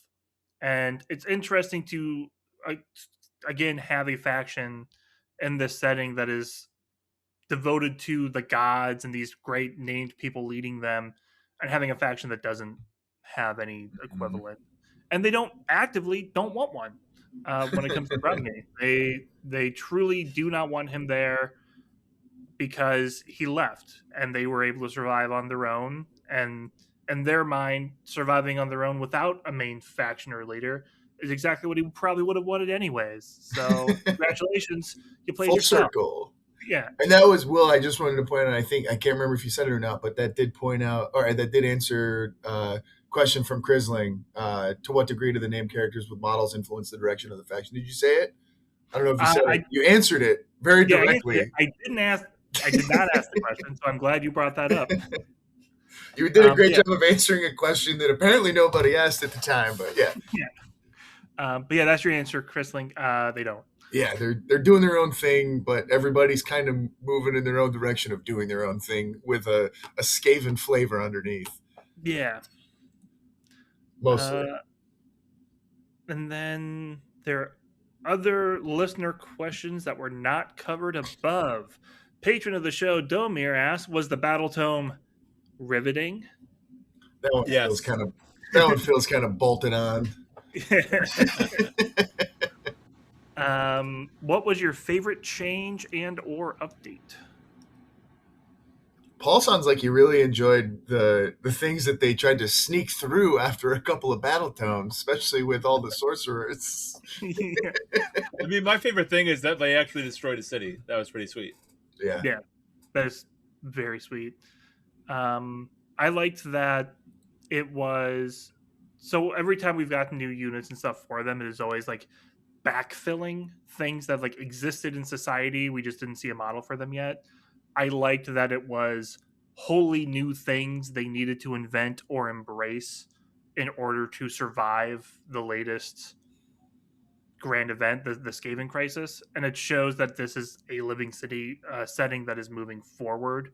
We're not just focused on filling holes anymore. We're showing how these factions actually evolve as the setting evolves. And I really like when we go that direction. Yeah, that's a really hard one to follow up, Will, because it is such a great like description of like everything that happened. So it's like Will just goes, yeah, I liked all of it, basically. I like the best bits. No, but you know I think I'm not afraid to say it. I like the good stuff. A more kind of specific example of that for me was the Von Grimm, for sure. I think that whole kind of pivot of kind of creating this like subculture and like counterculture almost to KO was a really fun concept that they could have, completely ignored. But yeah, slipping them in there really created a brand new space for them to exist and come up with cool new ideas. This is actually where I need to go on my rant. I forgot to do it in the original. Oh no! Dang it! I stepped right in it, Paul. I'm sorry. You activated my trap. And I know language changes throughout its usage. I get that. But you can't just staple punk onto a thing and like not actually make it punk. Steampunk isn't punk. It's Victorian. There's no punk. Like cyberpunk is punk not because it's cyber, but because they're punks playing bad music and nuking their own cities like Johnny Silverhand. Von Grimm are the only actual punks in this Aether punk army. They're the ones going against society. Like they actually have that punk attitude and style, and not just slapping punk on the end of a word to make, oh, it's powered by this. That's not what they meant when they did cyberpunk. Is it just me, or did you guys feel that was a very Will Punk driven rant? Oh yeah, 100%. I was like, where's he going? And he got to the end, I was like, I don't know where he's going. I'm totally with you on this, because I feel like what they usually mean is we already have another way of doing this, which is when you describe something as like cottage core, right? The core, that's what you mean by the aesthetic looks like a certain thing. Is like, so it's like, this is like steam core, which is funny because that makes it actually sound more like that's the thing it's powering by, yeah. As opposed to no, because I'm with you about like punk, like, because that's such a key part of cyberpunk as a genre is like the punk part. Anyway, yeah, I'm with you.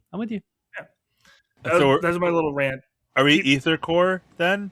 I think we're Or ether like core. ether ether punk? We're on ether core. Yeah. But Von Grimm are ether punk. Yeah. All right. That's a good way of putting it, Will. Now I understand why you brought the rant out right now.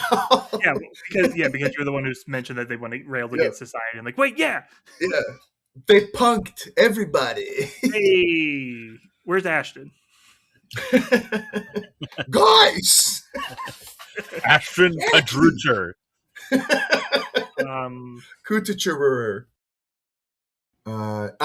Kieran, did you have a favorite change or update before Will goes on another one of his rants? Punk rants.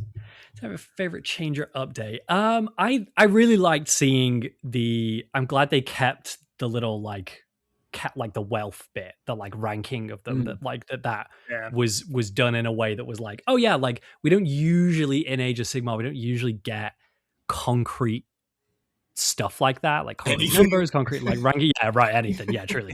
And so I did like that we kept that, and it was updated for this edition, and like clearly reflects that, like, even if it's something really basic, that like, you know, Barak Urbaz is like way down there now. I thought that was really cool. Yeah, and I like that the Null Chemist, the way in some of the fiction and the kind of cult, like it makes it clear that like it is very much like they have been there, and the way that it's tied into like ether chemistry in general. And so I like that it felt like it's not just like, oh my god, where did this guy come from? That it's like a natural extension of, and in a way that's like, this is like an actual new invention in world, as opposed to the like, because I've talked about this before on Path to Story and on Path to Story and the story phase, where it bugs me that we have to like every new thing that comes out, we have to be like, and it was hidden this whole time, and that's why we haven't heard it. It's like, I'm fine with the meta narrative of like, this is a product line that gets updated, and I want new stuff, but I don't always want it to feel like we have to be like the lore go, you know, it's like, it's been there. So I like that we got this. It was just like, this is new technology that developed, and they've done that plenty of times. But again, I was glad to see that it wasn't just like a, you know, we retconned it in such a way that feels like we didn't need to do that. Like, you could just have a thing that's, you know, whatever. I kind of enjoy just the forced nature of when they do it, though. There's a beauty to it. You just keep ramming that piece home. You go, this one goes in the square hole, and you're like, for real, is this happening? Well, it was like, that's why I like felt slightly dissatisfied about the Megakin of Nurgle book, because it was like, wow, this huge new range, and they updated this named character. Was there a reason? They're like, no. Oh, yeah. All right. No, he's done studying, Will. Go back and listen to the episode. Yeah. There's a reason. It's just not one that you like. Oh, where did the Slavic Knights come from? Is that a cool new thing? No, they've been around forever. No, the horses are sick now, Will. No, they're sick. They've always been sick. It's, oh my god. Yeah, again, it's like, yeah. Is that, okay, rank your favorite ways to introduce things. Perfect integration with the current and new lore, retconning things, or just pretending and hoping nobody notices. Yeah. I like option 4, where you make an army that is literally just a terrain piece that is 2 towers and then gates in the middle, and then like a bunch of wall in between. We're not doing the cities book yet, okay? We're not doing the cities book, all right? That's next time. Sorry. We'll get there. We'll get there. Well, you said 2 towers. I thought you were going somewhere else. Yeah. Sorry, man. Yeah, no, exactly. Somewhere else from that different too. Domir's still banging out questions over here, guys. Anything that you wanted to see added to the lore of fiction as well, of what we got plus and then some? Yes. They had the Golemkin in the 3rd edition books. It's like, these Golem people, the first creations of Grugni, finally came out for the mountains. They launched flares, and the Kharadron came to pick them up. And they're still picking them up. Still on their way. They're really heavy. Oh, have you guys ever picked up flares before? We're criticizing them now? They picked up the flares. They're like, we got them. We got the flares. Don't worry. The golems are like, this was not... Who spilled all these flares? It's the code writers writing them up for littering when they do it. Yeah, exactly. So they got to bring the Golemkin, obviously, because it gets mentioned in the 3rd edition Cities book of like, and Greywater Fastness has Golemkin mercenaries. I'm like, yeah, next book for sure. Yeah.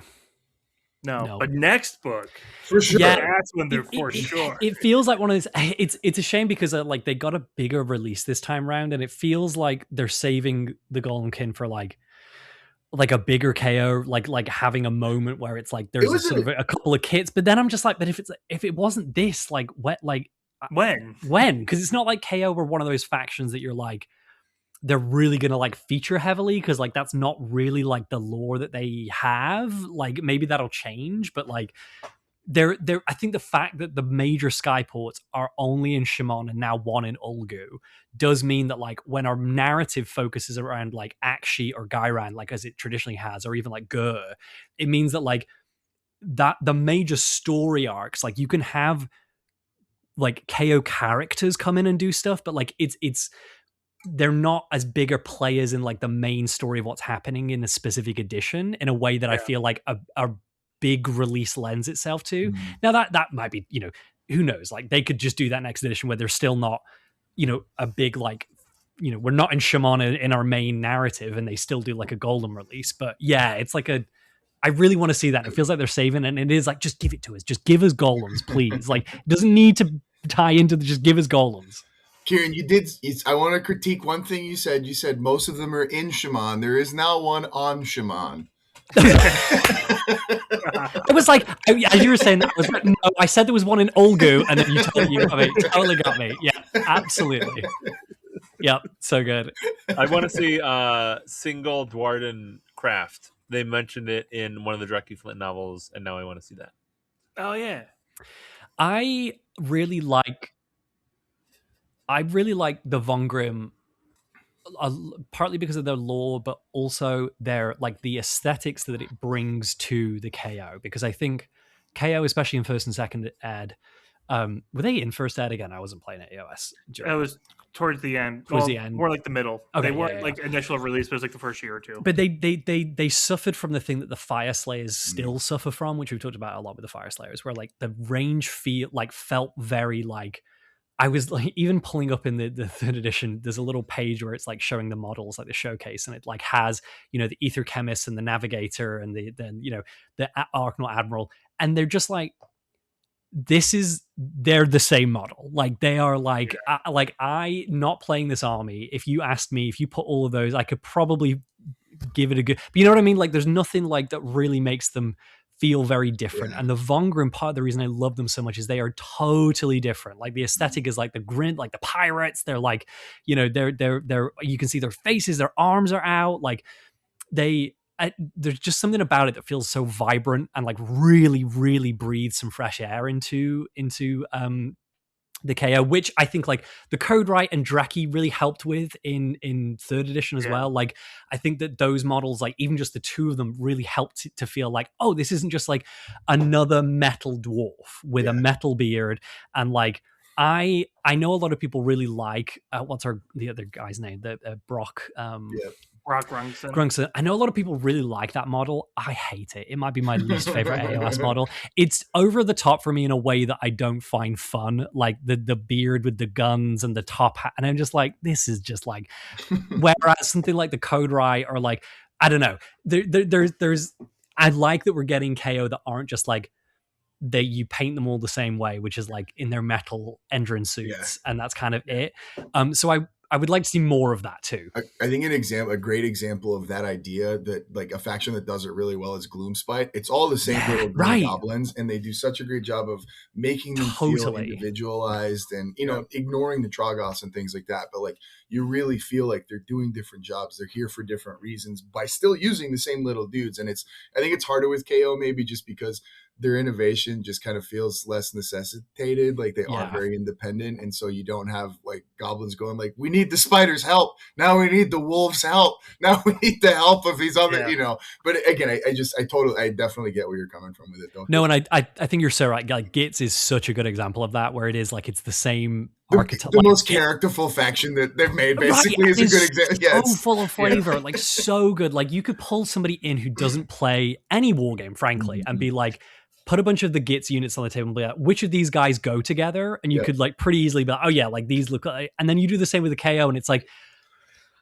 all of one them, big blob, like all of them. Yeah. Like it's like what makes an eight, like what? Yeah. Anyway, so yeah, no, I think that's a great shout. But again, I really feel like third and fourth they've started to do this, and so I'm excited to see. And I think golems would really help with that again, because it's like if they are more like stony, like we'll have to wait and see. But yeah, just a different silhouette helps a lot, with like that kind of thing. But anyway. I'll throw my answer in super quick for that one. You guys have all based yours in reality and ideas that have existed or concepts.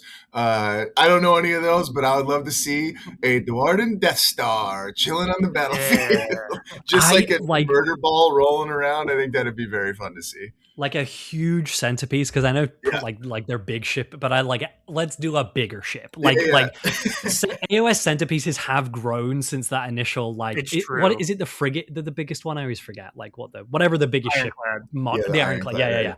It's like like that doesn't read like a centerpiece model in the same way anymore as like our new, like when you have like Kragnos on the table, or like, even Nagash, which is like predates it, but like is so clearly, it's like a huge, bigger ship would be great. Any other final points of interest?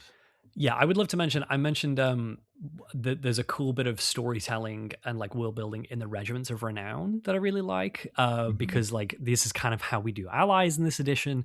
There are two, there's Dreki's Privateers, which is like, Dreki and a crew and the Aceling, that they can, usually what we get is like Grand Factions with Grand Factions, right? But with Dreki's Privateers, they can go with Ogre Moor tribes, which I love. I love when we get some cross alliance Regiments of Renown. But the thing I really love is the Skyport Profiteers, which are led by a Code Right, can go with Ogre Moor tribes, but also with Soulblight Gravelords and Ossiarch Bone Reapers. And I think that is so flavorful, especially for the Bone Reapers, because you can imagine a Code Right coming in and being like, well, according to the agreement that you made with the OCR, but like there's a real, like, you can see people on the fringes there being like, the OCRs, when they have this tithe, like, and enforcing that tithe, like getting a Code Right coming in and like helping with that is like a really interesting, cool bit of world building that I really liked. So just small little things like that, where it's like, there's not a story about that per se, but I like the story that suggests itself from Regiments of Renown like this that can go in different non-alliance, armies. There's plenty of non-theme stories about it. It's just like buddy cop shows where they're just like, they're both enforcing the same law, Totally. Like, how did they end up together? We don't know. They're completely different, but they're on the same side, the law. I wasn't even supposed to be here today. Right? I'm one day from retirement. And that's the OCR guy. That's how he talks.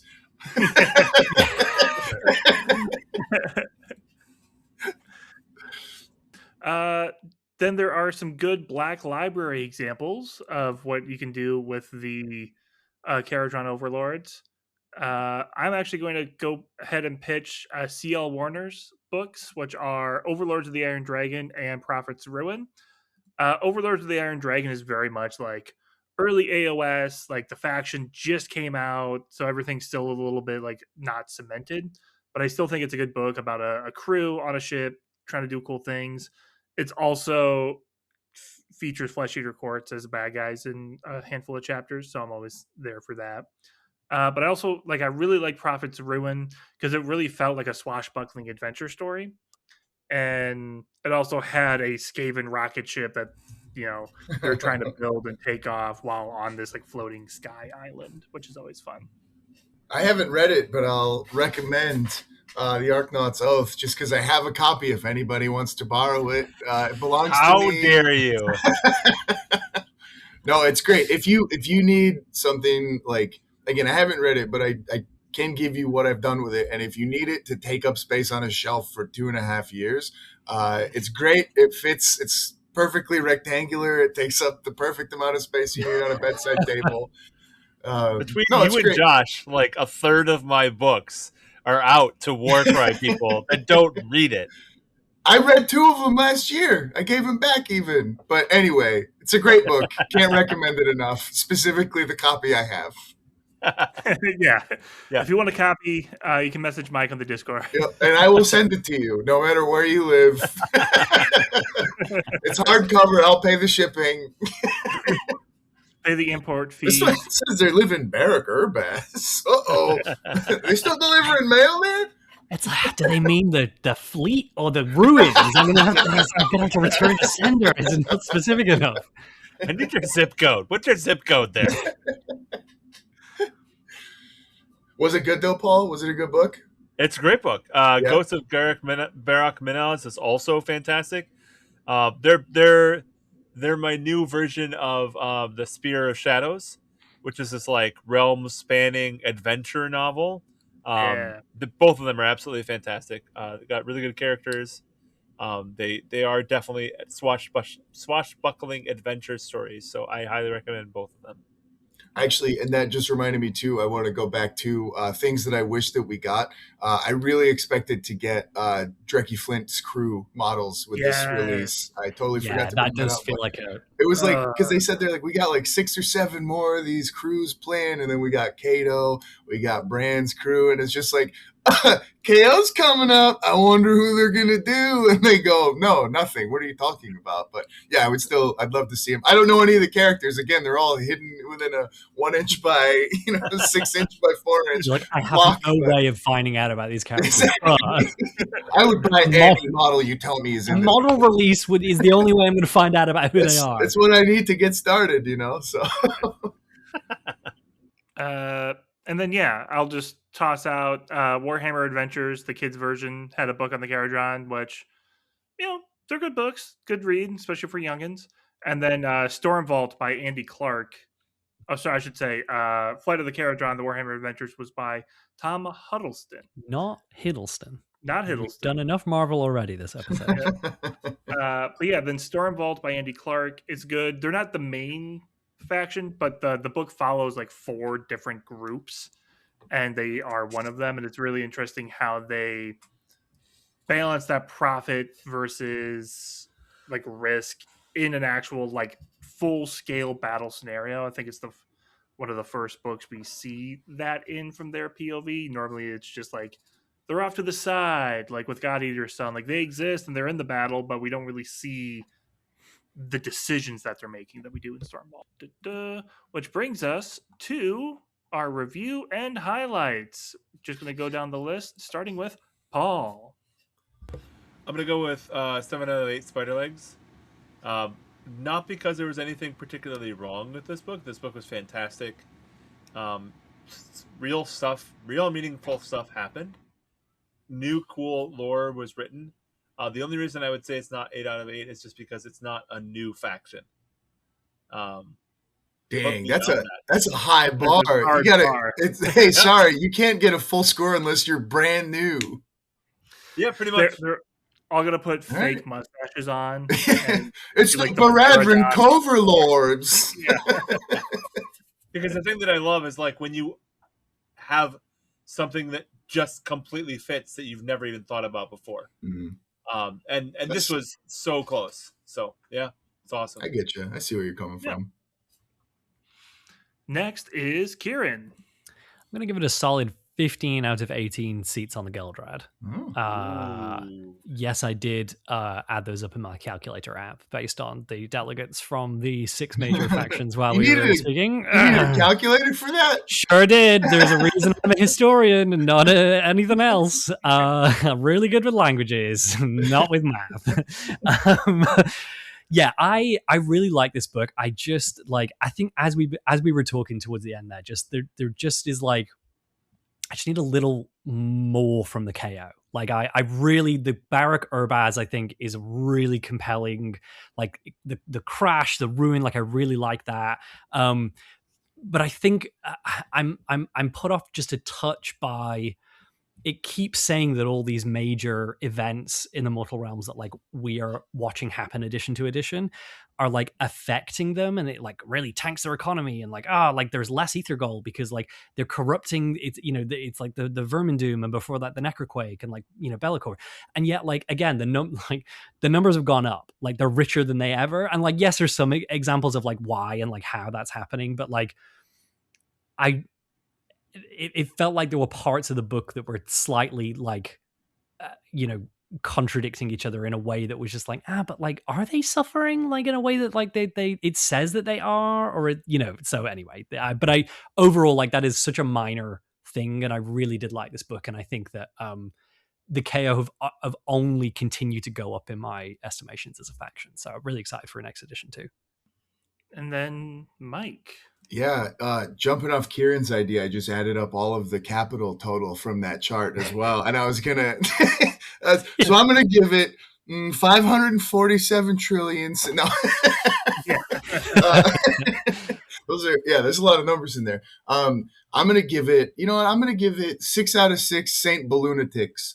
I really enjoyed this book. I think it was everything that I think I can probably get from a book that GW is going to release, with, like Paul said, without it being a new faction. I think oftentimes I don't feel like the books are pushing us forward in a very meaningful way. And I think this really did add a whole lot of new spice, added a lot of, forward momentum in a way that was interesting, versus just kind of going like, yep, remember when they were fighting those guys? Oh, well, we're either we don't talk about it or they're still doing it. Added new pieces. I don't necessarily hold, I want to see more models as well, but I also don't necessarily hold that against the Battletome, right? That's not really, that doesn't feel like that's fair. Yeah. It doesn't feel like something that the Battletome should be laden with. Totally. Yeah. But like I did, I really liked all of the stuff in here. It's so many cool ideas, so many like little smatterings of stories that were just super interesting. And before I was hosting, I kept asking in this new edition, hey, is there anything that is going with the actual story in the in the books? And it was always kind of sort of, but no, not really. And this was a very tangible, very clear path forwards with like, hey, they are reacting to what the world is doing around them, and they just, in the whole big story beat that we create for an edition, they actually used it in this, for me, the most meaningful way I think I've seen them do it. So yeah, I think, it could always be a little bit better, but I've limited myself to an out of 6, which is, just if you're wondering, that is the number of Saint Lunatics there actually were if we include Nelly back in that crew. So I really enjoyed it. Might go back and read a couple other pieces of it that I didn't get to delve quite as deeply into for the older ones as well. But good, really solid book. I'm glad we kept fighting to get this one back recorded for all of the tribulations. Agreed. Yeah. They announced cities before we could get this recorded. I'm like, no. We're doing it. Yeah. We're not. We can't do this again. We fought through the weather to get here. Like, it was just, everything. We made it. We finally got, this might never see the light of day, but. And then for my review, I'm going to give it 95 out of 100 emergency amendments to the code. Mm-hmm. I did not do any math for that. I was like, that seems like not enough emergency amendments to the code. Yeah, it's not in your ranking in the total. Like 100 doesn't seem like it. Is that what, just in the first day after the Vermindoom? Yeah, pretty much. Yeah, I really liked it. I pretty much mirror what Mike said, like all the good things that it's hard to follow. Payback, buddy. You. The only thing I'm knocking it for is also not really the Battletome's fault. Is like, I wish there was like more leadership, which halfway entails like new leadership models. But I think it did do a good job of highlighting each of the like subgroups, putting a named admiral or a named person, pushing that subgroup forward. I just would like that to matter a bit more as it goes on. Otherwise, it's just another random cutout. And that's I like that. Well, hopefully they actually turn some of these cool stories into cool models and cool people for sure. Yeah. And like, doesn't even need to be a model, but if like these same admirals are showing up again and again and again, to me, that would suffice from a Battletome I really hope that there's some kind of podcast out there that will go specifically into the Path to Glory rules about how you could make your admiral. Like, I think somebody out there should do it. You know, I was hoping there's one out there that teaches you how to make black tar aether gold. The Anarchemist Cookbook. Yeah, oh, that's very good. I don't know, I was unsure about it. I liked it. I like that. Yeah. Any final things? Nope. All right. It's time for our refitting, but Grugny willing will be back soon. Like, subscribe, share, or leave a review.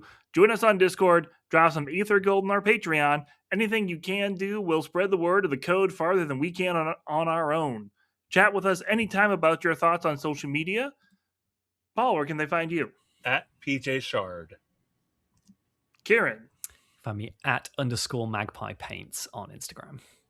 Mike. I am at Armoire Enthusiast 7. There's an underscore in there. You'll find me in the Discord. Just come find me in the Discord. I'll be there. You'll be able to tell it's me.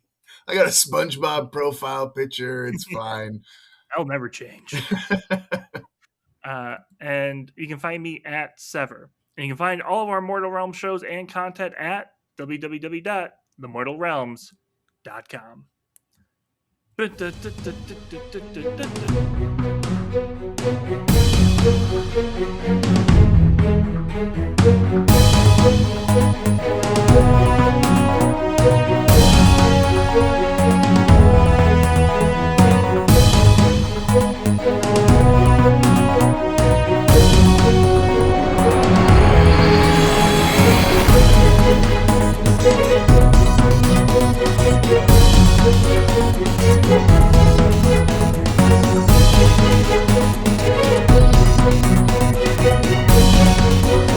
you.